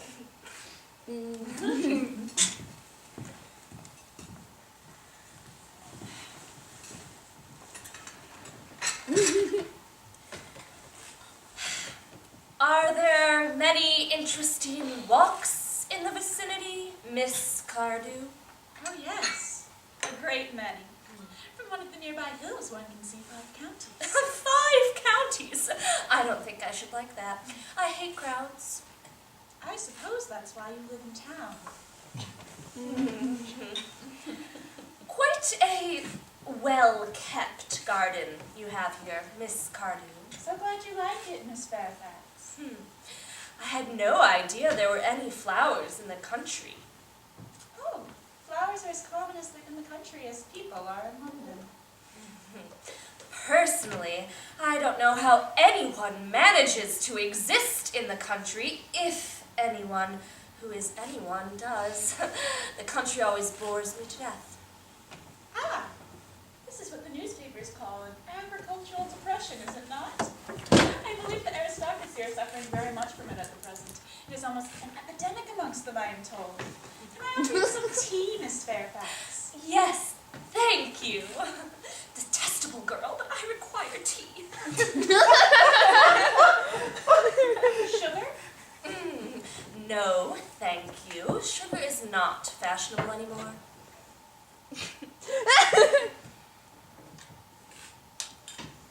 Cake or bread and butter? Bread and butter, please. Cake is rarely seen in the best houses nowadays. Hand that to Miss Fairfax.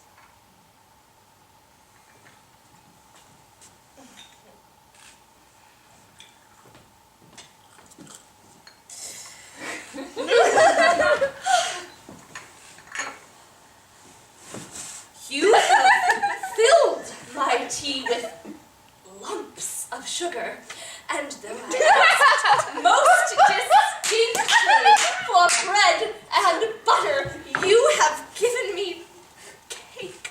I am known for the gentleness of my disposition and the extraordinary sweetness of my nature, but I warn you, Miss Cardew, you may go too far. To save my poor, sweet, trusting boy from the machinations of any other girl, there are no lengths to which I would not go. From the moment I saw you, I distrusted you. I felt that you were false and deceitful. I am never deceived in such matters. My first impressions of people are invariably right. It seems to me, Miss Fairfax, that I am trespassing on your valuable time. No doubt you have many other calls of a similar nature to make elsewhere in the neighborhood. Ernest! Oh, my own Ernest! A moment! May I ask if you are engaged to be married to this young lady? To dear little Cecily? Of course not. What could have put such an idea into your pretty little head? Oh, thank you, you may. Oh, I knew there must have been some sort of misunderstanding, Miss Fairfax. The gentleman who is at present embracing you is my guardian, Mr. John Worthing. Beg your pardon. This is Uncle Jack. Jack! Oh. Here is Ernest. My own love. A moment, Ernest. Are you engaged to be married to this young lady? To what young lady? Oh, good heavens, Gwendolyn! Yes, to good heavens, Gwendolyn. I mean to Gwendolyn. What could put such an idea in your pretty little head? Oh, thank you. You may. I felt there was some slight error, Miss Cardew, for the gentleman whose hand is currently around your waist is my cousin, Mr. Algernon Moncrief. Algernon Moncrief? Oh. Are you really called Algernon? I cannot deny it. Is your name really John? I could deny it if I liked. I could deny anything if I liked. But it certainly is John. It has been John for years. It appears that a gross deception has been practiced on the both of us. My poor wounded Cecily. My sweet wronged Gwendolyn. Oh, you will call me sister, will you not? There is just one question I would like to ask my guardian. An admirable idea. Mr. Worthing, there's just one question I would like to be permitted to put to you. Where is your brother Ernest? It appears we are both engaged to be married to your brother Ernest, so it is of some importance to us to know where your brother is at present.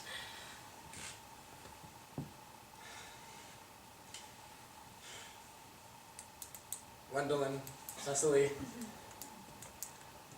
It is very painful for me to have to be forced to speak the truth. Indeed, it is the first time in my life I've ever been reduced to such a painful position, and I am rather inexperienced in the matter. However, I will tell you candidly that I have no brother Ernest. I have no brother at all. I have never had a brother, and I certainly haven't the smallest intent of ever having one in the future. No brother at all? None. You mean you had never a brother of any kind? Never. Not of any kind. I'm afraid it is quite clear, my dear Cecily, that neither of us is engaged to be married to anyone. Well, it's not a very pleasant position for a young lady to suddenly find herself in, is it? Let us go into the house. They will hardly venture to follow us there. Certainly. Men are such cowards, aren't they?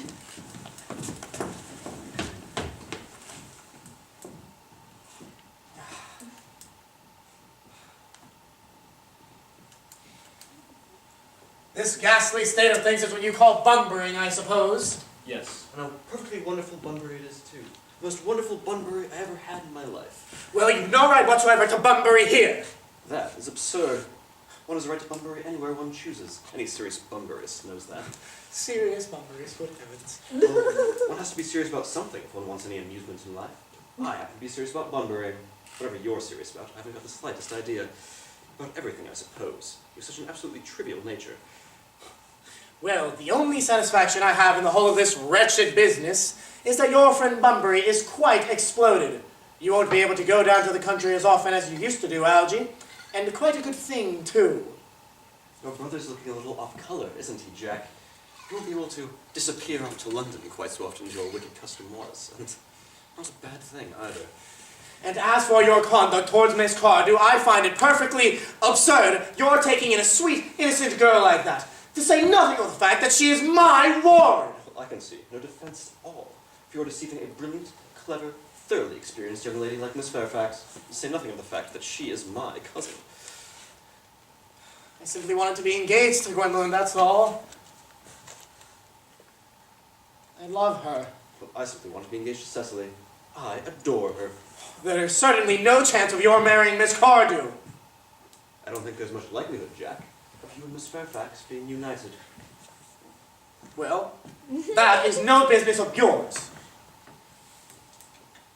If it was my business, I wouldn't talk about it. It's very vulgar to talk about one's business.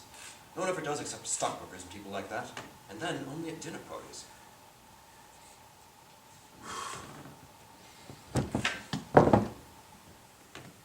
How you can calmly sit there eating muffins, I cannot make out. I say it is perfectly heartless. Well, I can't eat muffins in an agitated manner. The butter might get on my cuffs. One should always eat muffins quite calmly. It's the only way to eat them. I say it's perfectly heartless you're eating muffins at all under the circumstances. When I'm in trouble, eating is the only thing that consoles me. In fact, I'm in really great trouble, as anyone who knows me intimately will tell you. I refuse everything except food and drink. At the present moment, I am eating muffins because I am unhappy. Besides, I'm particularly fond of muffins. Well, that is no reason why you should be eating them all in such a greedy way. I wish you would take a tea cake. I'm not very fond of tea cake. Good heavens, I suppose a man may eat his own muffins in his own garden. You just said it was perfectly heartless to eat muffins. I said it's perfectly heartless of you to eat muffins under the circumstances. Yes, but the muffins are the same. Algernon, I don't want you here. Please just leave. You can't ask me to go without having dinner. It's absurd. I never go without my dinner. Oh. No one ever does except vegetarians and people like that. Besides, I've just made arrangements with Dr. Chasuble to be christened at 5:45 this afternoon, under the name of Ernest. You had better forget that nonsense. I have made arrangements to be christened myself this afternoon, and I, naturally, will take the name of Ernest. Gwendolyn would wish it. We can't both be christened Ernest. It's absurd. Besides, I have a perfect right to be christened if I like. There's no evidence at all that I have ever been christened by anybody. I should think it extremely probable I never was. And Dr. Chasuble agrees. It is entirely different in your case, however. You have been christened. Yes, but I haven't been christened in years. Yes, but you have been christened. That is the important thing. Quite so. So I know my constitution can stand it. If you're unsure as to never having been christened, I think it's rather dangerous you venturing upon it now. It might make you very unwell. You can't have forgotten that someone very closely connected to you was very nearly carried off in Paris this week by a severe chill. You did say that a severe chill wasn't hereditary. It used to be, I know. But it is now. Science is making wonderful advancements in these things. Oh, that is nonsense. You never talk anything but nonsense. Jack, you're at the muffins again. I wish you wouldn't. I told you I was particularly fond of muffins, and there's only 2 left. But I hate tea cake! Then why on earth do you allow tea cake to be served to your guests? What ideas you have of hospitality? Algernon, I don't want you here. I've asked you to go. Why won't you go? I haven't finished my tea yet. Besides, there's still 2 muffins left.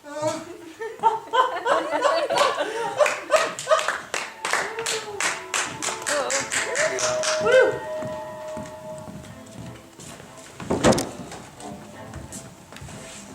Go run through!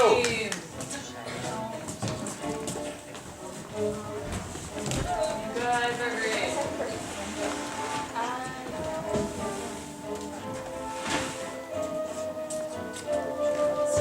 Introduction to my paper. And you're including my laptop, right?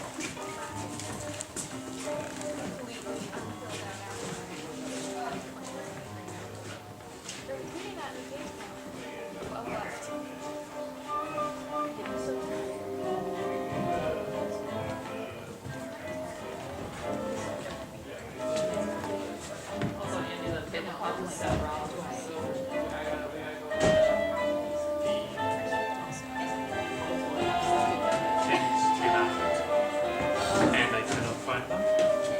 So I just tried to set it without them.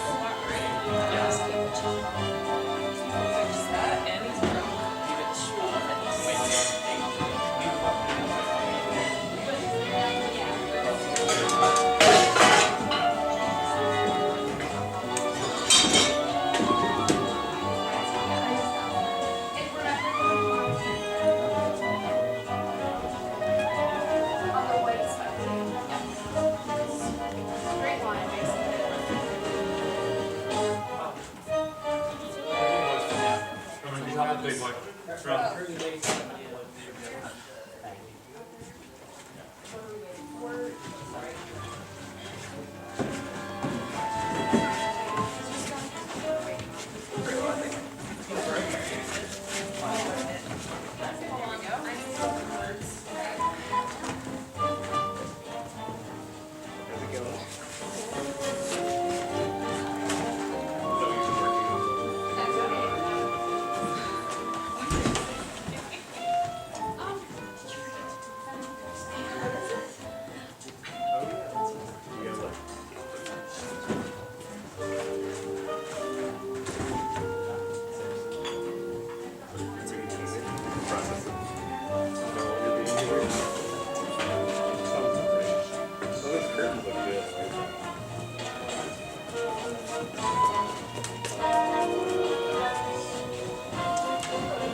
White marker.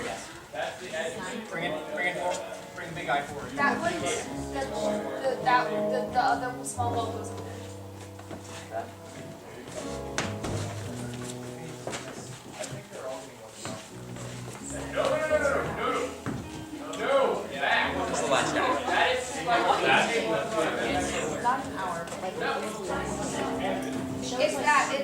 It's from the other side of that far one.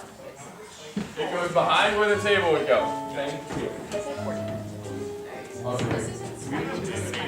We can respike. I don't know where that is. I've only seen it. Okay, we're gonna need, you know where that random tape is? You haven't? No, I don't. It might be in the shop. Yeah, that's the only way to figure it down. Yeah, I have some when you I have some sliding. Yeah, I just have some white tape. That's okay. We'll need like the clear packing tape. I might have some. I can get some receipt again. Yeah, it's not gonna That's say. great. Yeah, that's fine. Yeah, wow. Like that. Have a shadow. Roman or Yeah, John, making a shadow was back half a foot. You see that white dash? Line up to that.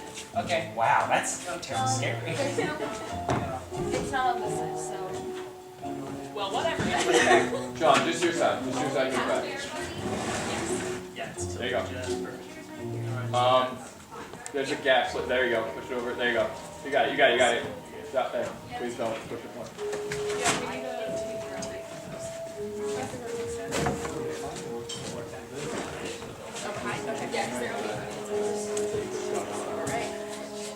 Ethan. Are you done? I need to buy clear packing. Yeah. You can stop buying it tomorrow. Yeah. That's another good discussion. Put it all on. Yeah. Yeah, whatever the front side. That's where that is. Oh, wait, no, we're wrong. It was the back side. Yeah, that white. I got you. That's how it goes. This technique is either in the. Yeah, get up. Alright, call. Please. Trying to do this. Roman, get off stage. Please. Yeah.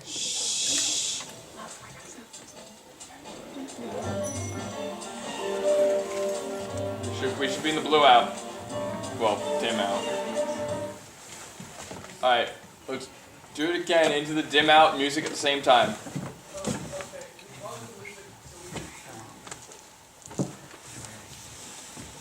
When we get to where's that baby we'll start playing after we've already dimmed the lights once, 30 seconds before. And lights out, music cues, dim out goes on. Got it? You guys okay? Sorry. So do lights out right now, like you would at the end of intermission. House off. Lights out. Turn music on and do the dim music out.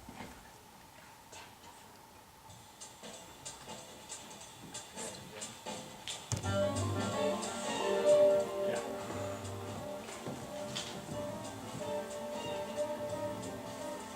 Yeah, this is right. This is right. This is the it chooses a really good line. You don't have to look. Right. And then go.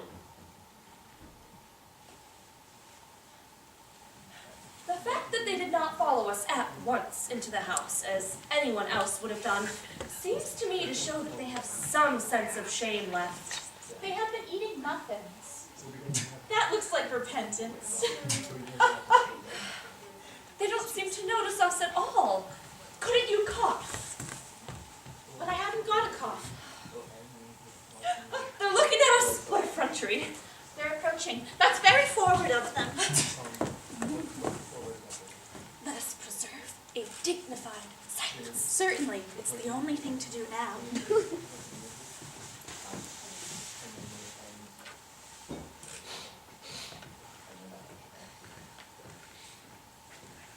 This dignified silence seems to produce an unpleasant effect. A most distasteful one.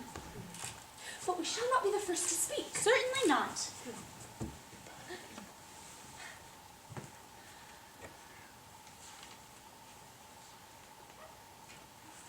Mr. Worthing, I have something very particular to ask you. Much depends on your reply. Gwendolyn, your common sense is invaluable. Mr. Moncrief, kindly answer me the following question. Why did you pretend to be my guardian's brother? In order that I might have the opportunity of meeting you. That certainly seems a satisfactory answer, does it not? Yes, dear, if you can believe him. Oh, I don't. But that doesn't affect the wonderful beauty of his answer. True. In matters of grave importance, style, not sincerity, is the vital thing. Mr. Worthing, Darling, what explanation can you offer to me for pretending that you had a brother? Well, Was it in order that you might have the opportunity to come up to see me in town as often as possible? Could you doubt it, Miss Fairfax? I have the gravest doubts upon the matter, but I intend to crush them. Now is not the time for German skepticism. Their explanations seem to be of a most satisfactory nature, especially Mr. Worthing's. That, to me, seems to have the stamp of truth on it. I am more than satisfied with what Mr. Moncrief had to say. His voice alone inspires one with absolute credulity. Then you think we should forgive them? Yes. I mean, no. True. I had forgotten there are principles at stake here that one cannot surrender. Which of us should be the one to tell them? The task is not a pleasant one. Could we not both say it at the same time? An excellent idea. I nearly always speak at the same time as other people. Will you take the time from me? Certainly. Your Christian names are still an insuperable barrier.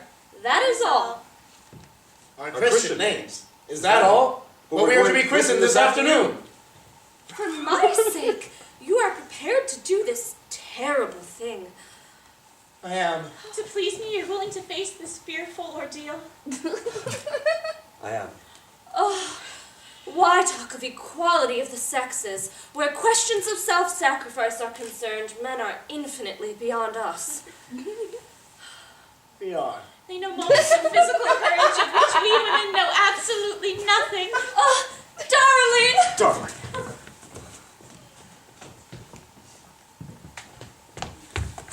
Lady Bracknell! Oh, heavens! Gwendolyn, what does this mean? Merely that I am engaged to be married to Mr. Worthing, Mamma. Come here. Sit down immediately! Hesitation of any kind is a sign of mental decay in the young, of physical weakness in the old. Apprise, sir, of my daughter's sudden flight by her trusty maid, whose confidence I purchased by means of a small coin.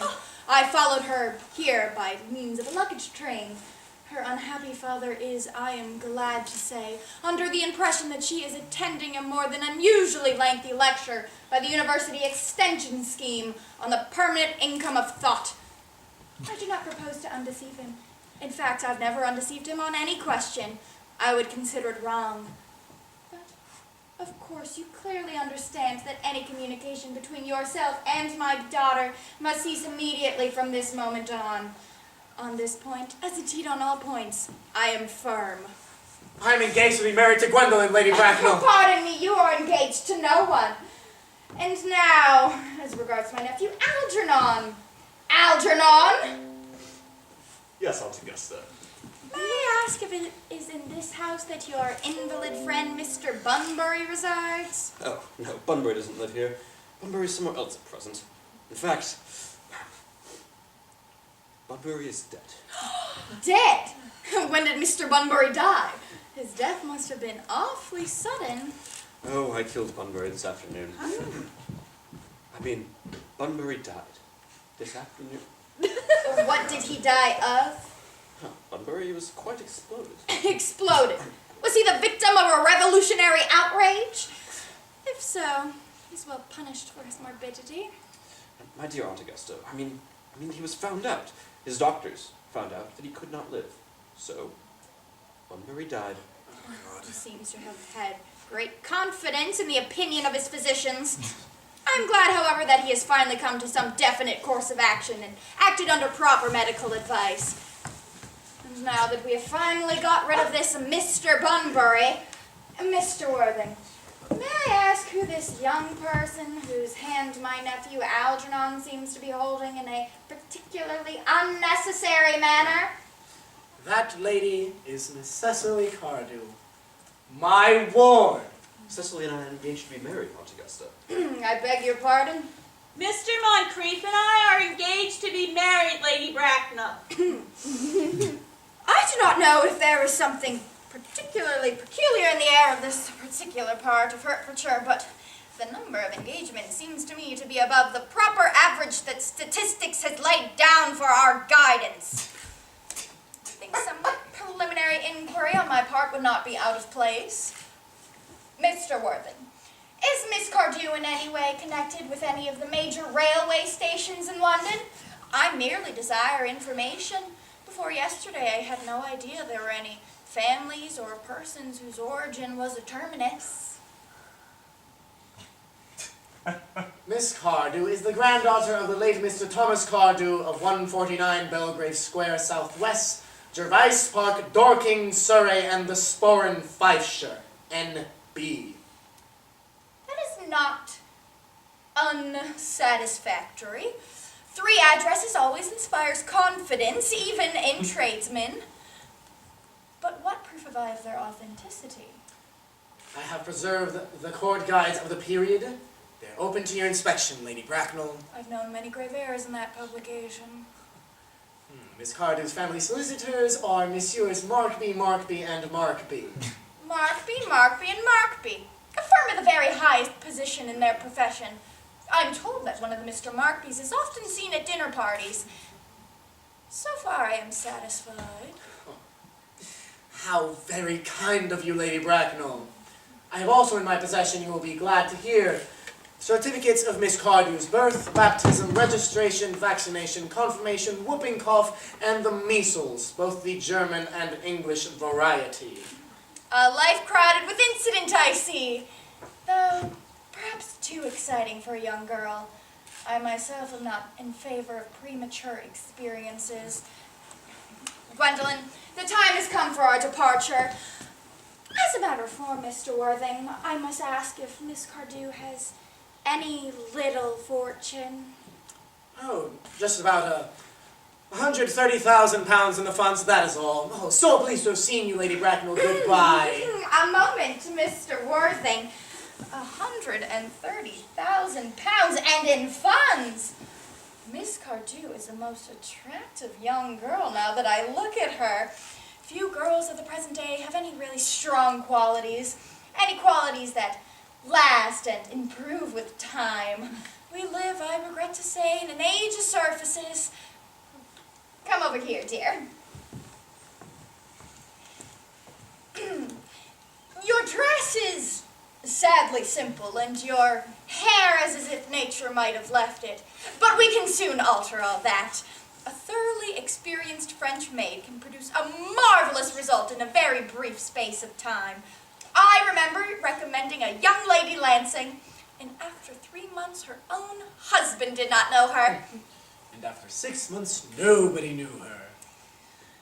Kindly turn around, sweet dear. No, the side view is what I want. Yes, just as I suspected, there are distinct social possibilities in your profile. The chin a little higher, dear. Style largely depends on how the chin is worn. It's worn very high just at present. Algernon? Yes, Aunt Augusta.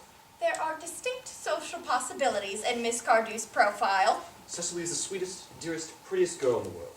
I don't care 2 pence about social possibilities. Never speak disrespectfully of society, Algernon. Only people who cannot get into it do that. My dear, of course you know that Algernon has nothing but his debts to depend on, but I do not approve of mercenary marriages. When I married Lord Bracknell, I had no fortune of any kind, but I never let that stand in my way. Well, I suppose I must give my consent. Thank you, Aunt Augusta. Cecily, you may kiss me. Thank you, Lady Bracknell. You may address me as Aunt Augusta for the future.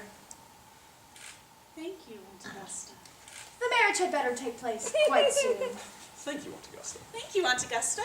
I am not in favor of long engagements. They give people the opportunity of finding out each other's character before marriage, which I think is never advisable. I beg your pardon for interrupting you, Lady Bracknell, but I find this engagement quite out of the question. I am Miss Cardew's guardian, and she cannot marry without my consent until she is legal of age. That consent I absolutely decline to give. Upon what grounds, may I ask? Algernon is an extremely, I must almost say ostentatiously, eligible young man. He has nothing but looks everything. What more can one desire? It pains me very much to have to speak frankly to you, Lady Bracknell, about your nephew. However, I cannot condone his moral character. I suspect him of being quite untruthful. Untruthful? My nephew Algernon? Impossible. He is an Oxonian. I can see no possible doubt about the matter. This afternoon, on my temporary absence, an important business in London of the romantic type, he obtained admission to my house under the false pretense of being my brother. Under an assumed name, he drank, I have just been informed by my butler, an entire bottle of my Perrier Short Brut 89. Wine I was especially reserving for myself. Continuing his disgraceful deception, he succeeded in the afternoon of alienating the affections of my only ward. He subsequently staked the tea and devoured every single muffin. And what makes his conduct all the more heartless is the fact that he was well aware from the first that I have no brother, that I have never had a brother, and that I do not intend to have a brother, not even of any kind. I distinctly told him so myself yesterday afternoon.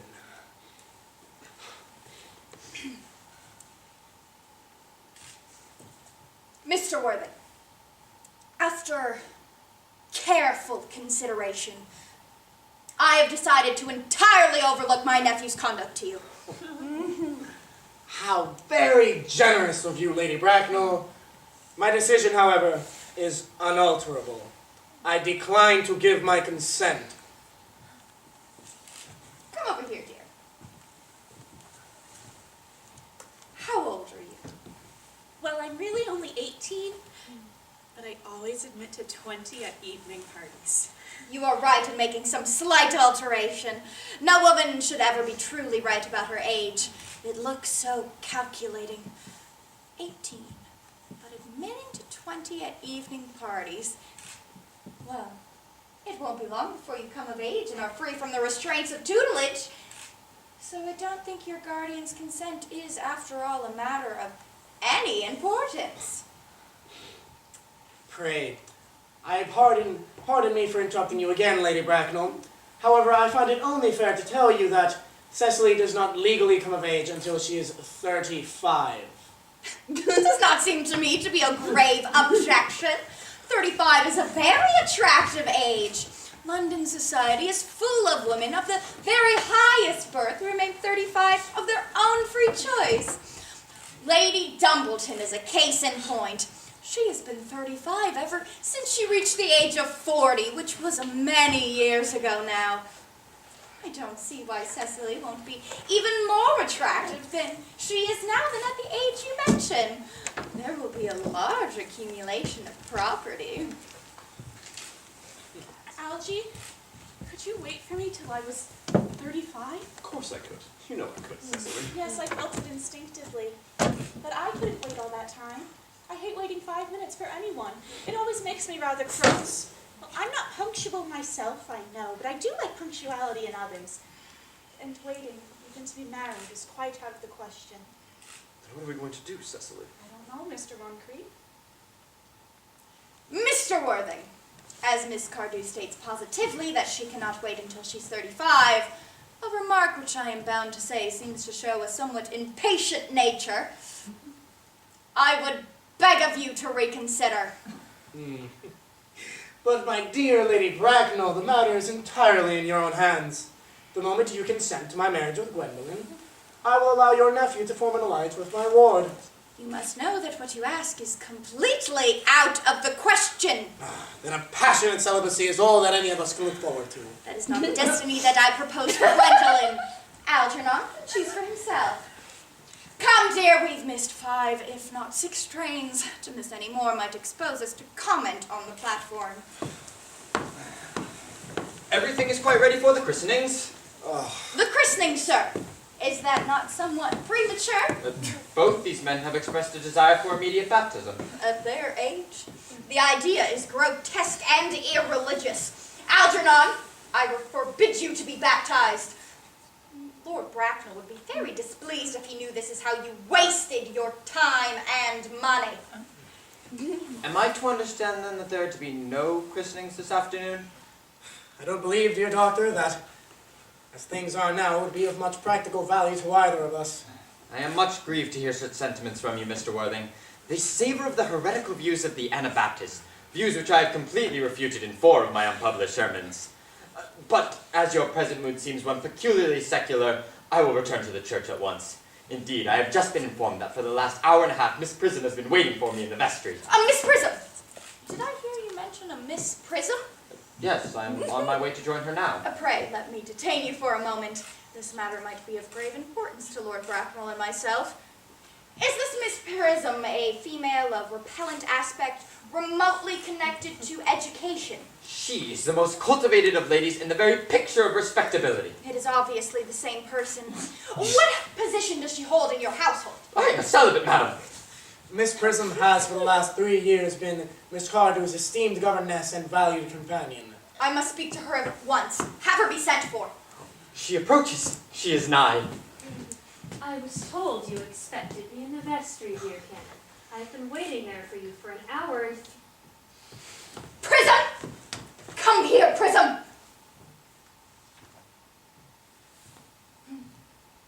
Prism? Where is that baby? 28 years ago, Prism, you left Lord Bracknell's place, number 104 Upper Grosvenor Street, in charge of a perambulator containing a baby of the male sex. You never returned. After the elaborate investigations of the Metropolitan Police, the perambulator was discovered abandoned at a remote corner of Bayswater at midnight. It contained a 3-volume novel of a more than unusually revolting sentiment. But the baby was not there. Prism, where is that baby?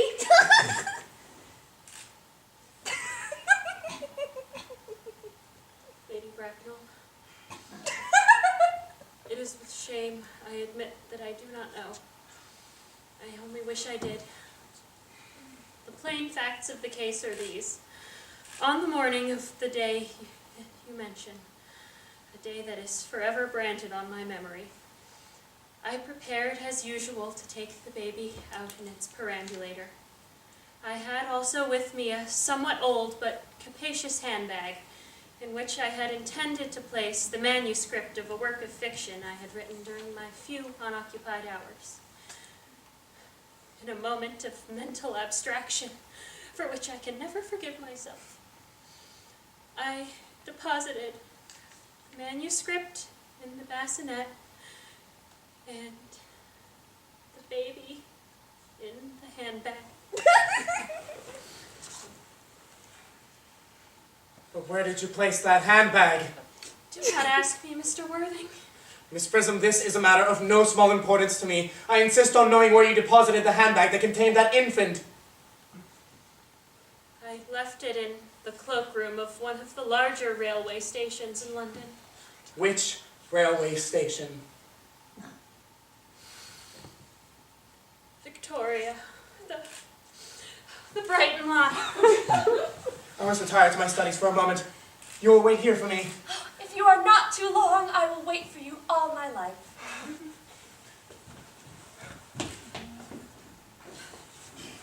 What do you think this all means, Lady Bracknell? I dare not suspect, Dr. Chasuble. I need hardly tell you that strange coincidences are not supposed to occur in the upper classes. They're hardly considered the thing. Uncle Jack sounds strangely agitated. Your guardian has a very emotional nature. The noise is very unpleasant. It sounds like he's having an argument. I hate arguments of any kind. They're vulgar and often convincing. It has stopped. I wish you would find some conclusion. The suspense is terrible. Oh, I hope it will last.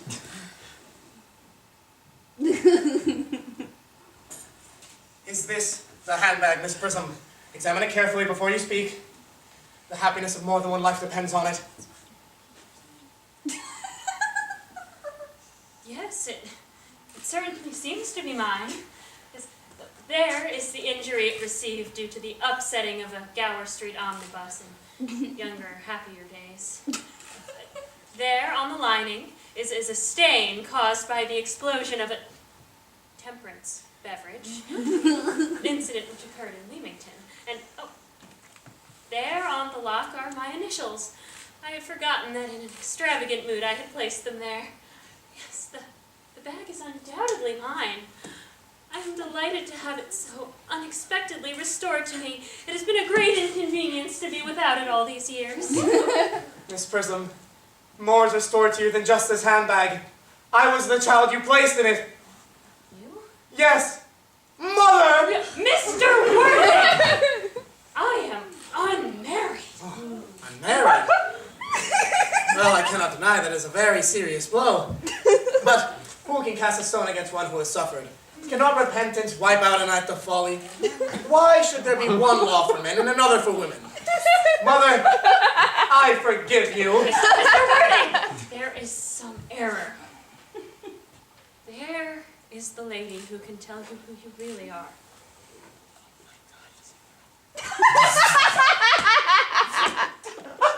Lady Margot, I hate to seem inquisitive, but could you kindly inform me who I am? I'm not sure that what I have to tell you will altogether please you, son. But you are the son of my poor sister, Miss Moncrief, and consequently Algernon's elder brother. Algy's elder brother. Then I have a brother after all. I always said I had a brother. Cecily, how could you have ever doubted that I had a brother? Algernon. Dr. Chasuble, my unfortunate brother. Miss Prism, my unfortunate brother. Gwendolyn, my unfortunate brother. You young scoundrel, Algy. You've never behaved to me like a brother in all my life. You've got to treat me with more respect nowadays. Well, not today. For old boy, I admit. I tried my best. Though, however, I was out of practice. Oh, my own! Oh, but what own are you? What is your Christian name now that you have become someone else? Good heavens, I had quite forgotten that fact. Your opinion on the subject of my name is irrevocable, I suppose. I never change, except in my affections. What a noble nature you have, Gwendolyn. Well, then the matter had better be cleared up at once. Aunt Augusta, a moment. At the time that Miss Prism had left me in the handbag, had I been christened already? Every luxury that money could buy, including christenings, was lavished upon you by your fond and doting parents. Then I was christened. That's settled. Now, what name was I given? Let me know the worst. Being the eldest son, you were christened after your father. Yes, but what was my father's Christian name?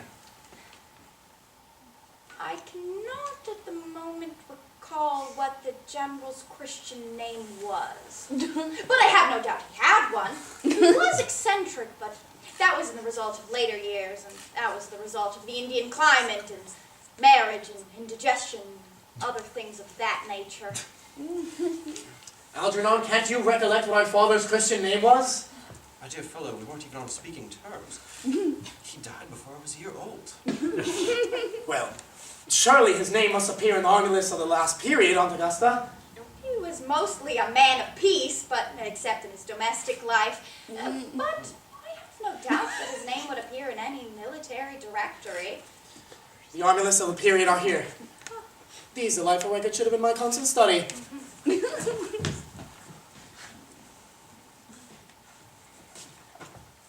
M. Generals, Malum, Maxbum, Magley, oh, what ghastly names they have. Migsby, Markby, Maud, Moncrief. 1840, Captain, Lieutenant Colonel, Colonel, General. 1869, Christian name, Ernest John. See, Gwendolyn? I told you my name was Ernest, didn't I? Well, it naturally is Ernest. I do recall that the general's Christian name was Ernest. I always knew there was a reason I hated that name. Oh, Ernest! I felt from the start you could have no other name. Gwendolyn, it is a very painful thing for a man to learn that he has been speaking nothing but the truth all his life. Could you ever forgive me? I can, for I feel you are sure to change. My dear Gwendolyn. Letitia! Frederick, at last. Cecily. Gwendolyn, at last. My dear nephew, you seem to be showing some signs of triviality. On the contrary, Aunt Augusta, I have for the first time in my life finally realized the vital importance of being earnest. Roll credit. Red brows. We'll do bows. I was like, where the hell is Good job! You What? guys walk race direction and hope for the best. Let's do bows. I love you guys so John, what'd you say? You say this is about. Yeah, this is about. much. So Alright. simple on the Snapchats. Alright. Where you guys are there. So go to your ending spots. There go to your spots. Alright, if that's you, lights go out. I'm gonna say we just have them come back south. That might be too hard to get that. That's too weird. It has to be like Yeah, both it has sides. to be there or just through All here. through the same. Which like I don't hate because we have like Yeah. two or one. Well, let's go down. If you three can go through that gap and then go to there to go through, and you guys just go straight back out there. Yeah. That's probably the quickest, unless it's. And there is a... I'd rather go this Yeah. way. You There's two less go that chance of way. You tripping. two go straight Straight back. back. Yeah. So that way, straight back that way, and then Killer. Oh my That's god, there's what- a killer there. Chapel, Prison, Rational. I'm gonna go set up the lamp there. So I think it should setting be up the Chasuble and Andy. Because it's a smaller parcel. Prison and Rational. Prism and Bracknell. We almost got Right it. here. And the Okay. Yeah. Okay. Alright guys, listen! Here's the order. You guys will be coming through Center. the center. Just beware of the chair that's gonna be in front of you. So Just make, shut up, it was a rhyme. there's an X on the floor for lighting, like right up here in front of the chair. Just make sure you make a beeline for that. Yeah. Okay, so the order will be Andy and Alex. So like this is roughly where you guys will come. And Right people there. will applaud. And then you guys can bow. And And then then go to split. either side. Now it will be Kristen and Jen. come to the X. Yay. Bow together. Yeah, so Bow together. there you go. Split. Split. And then Ashley and Ashley Connor. and Connor.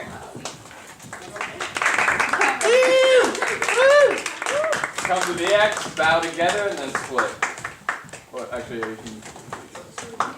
And then, yeah, you too.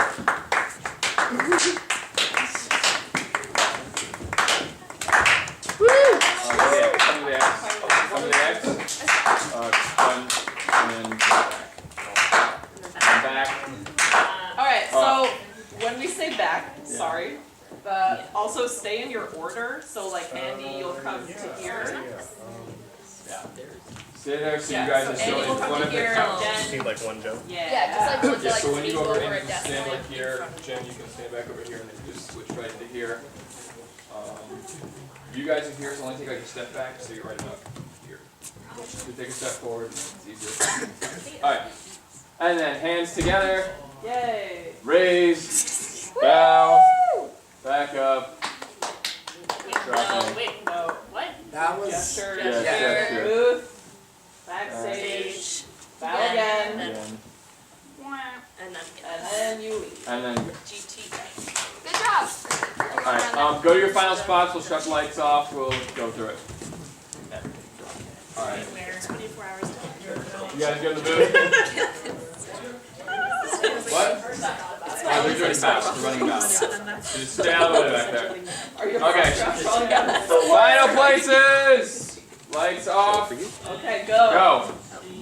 Never mind. Come on.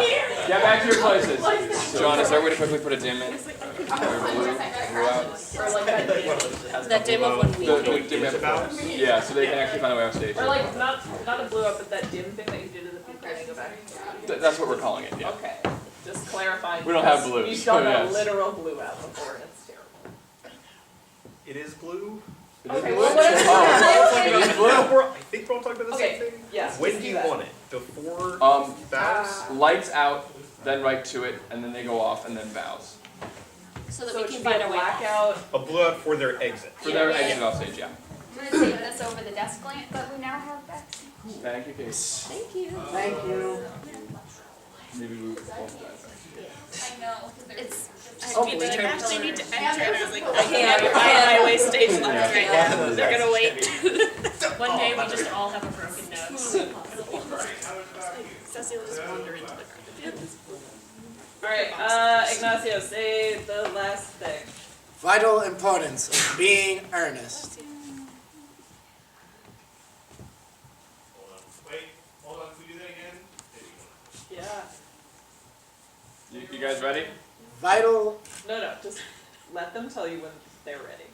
Oh, we're good. vital importance of being earnest. We'll see. Okay, Can we not start the music until they're all off stage? cool, so leave, guys. Yes. Yeah, when it's dim like this, please. Yeah. Oh. As soon as they're all up, call the. Yeah. Get off stage, please. A little quicker there. Okay, now lights on, music's on. Andy. Hello, friends. Pace. Bow. Break apart. Faster pace, guys. Well, because they don't have music to cue them.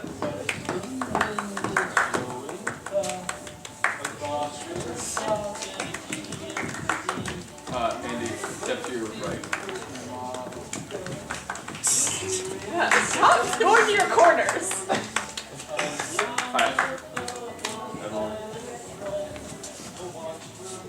Yay.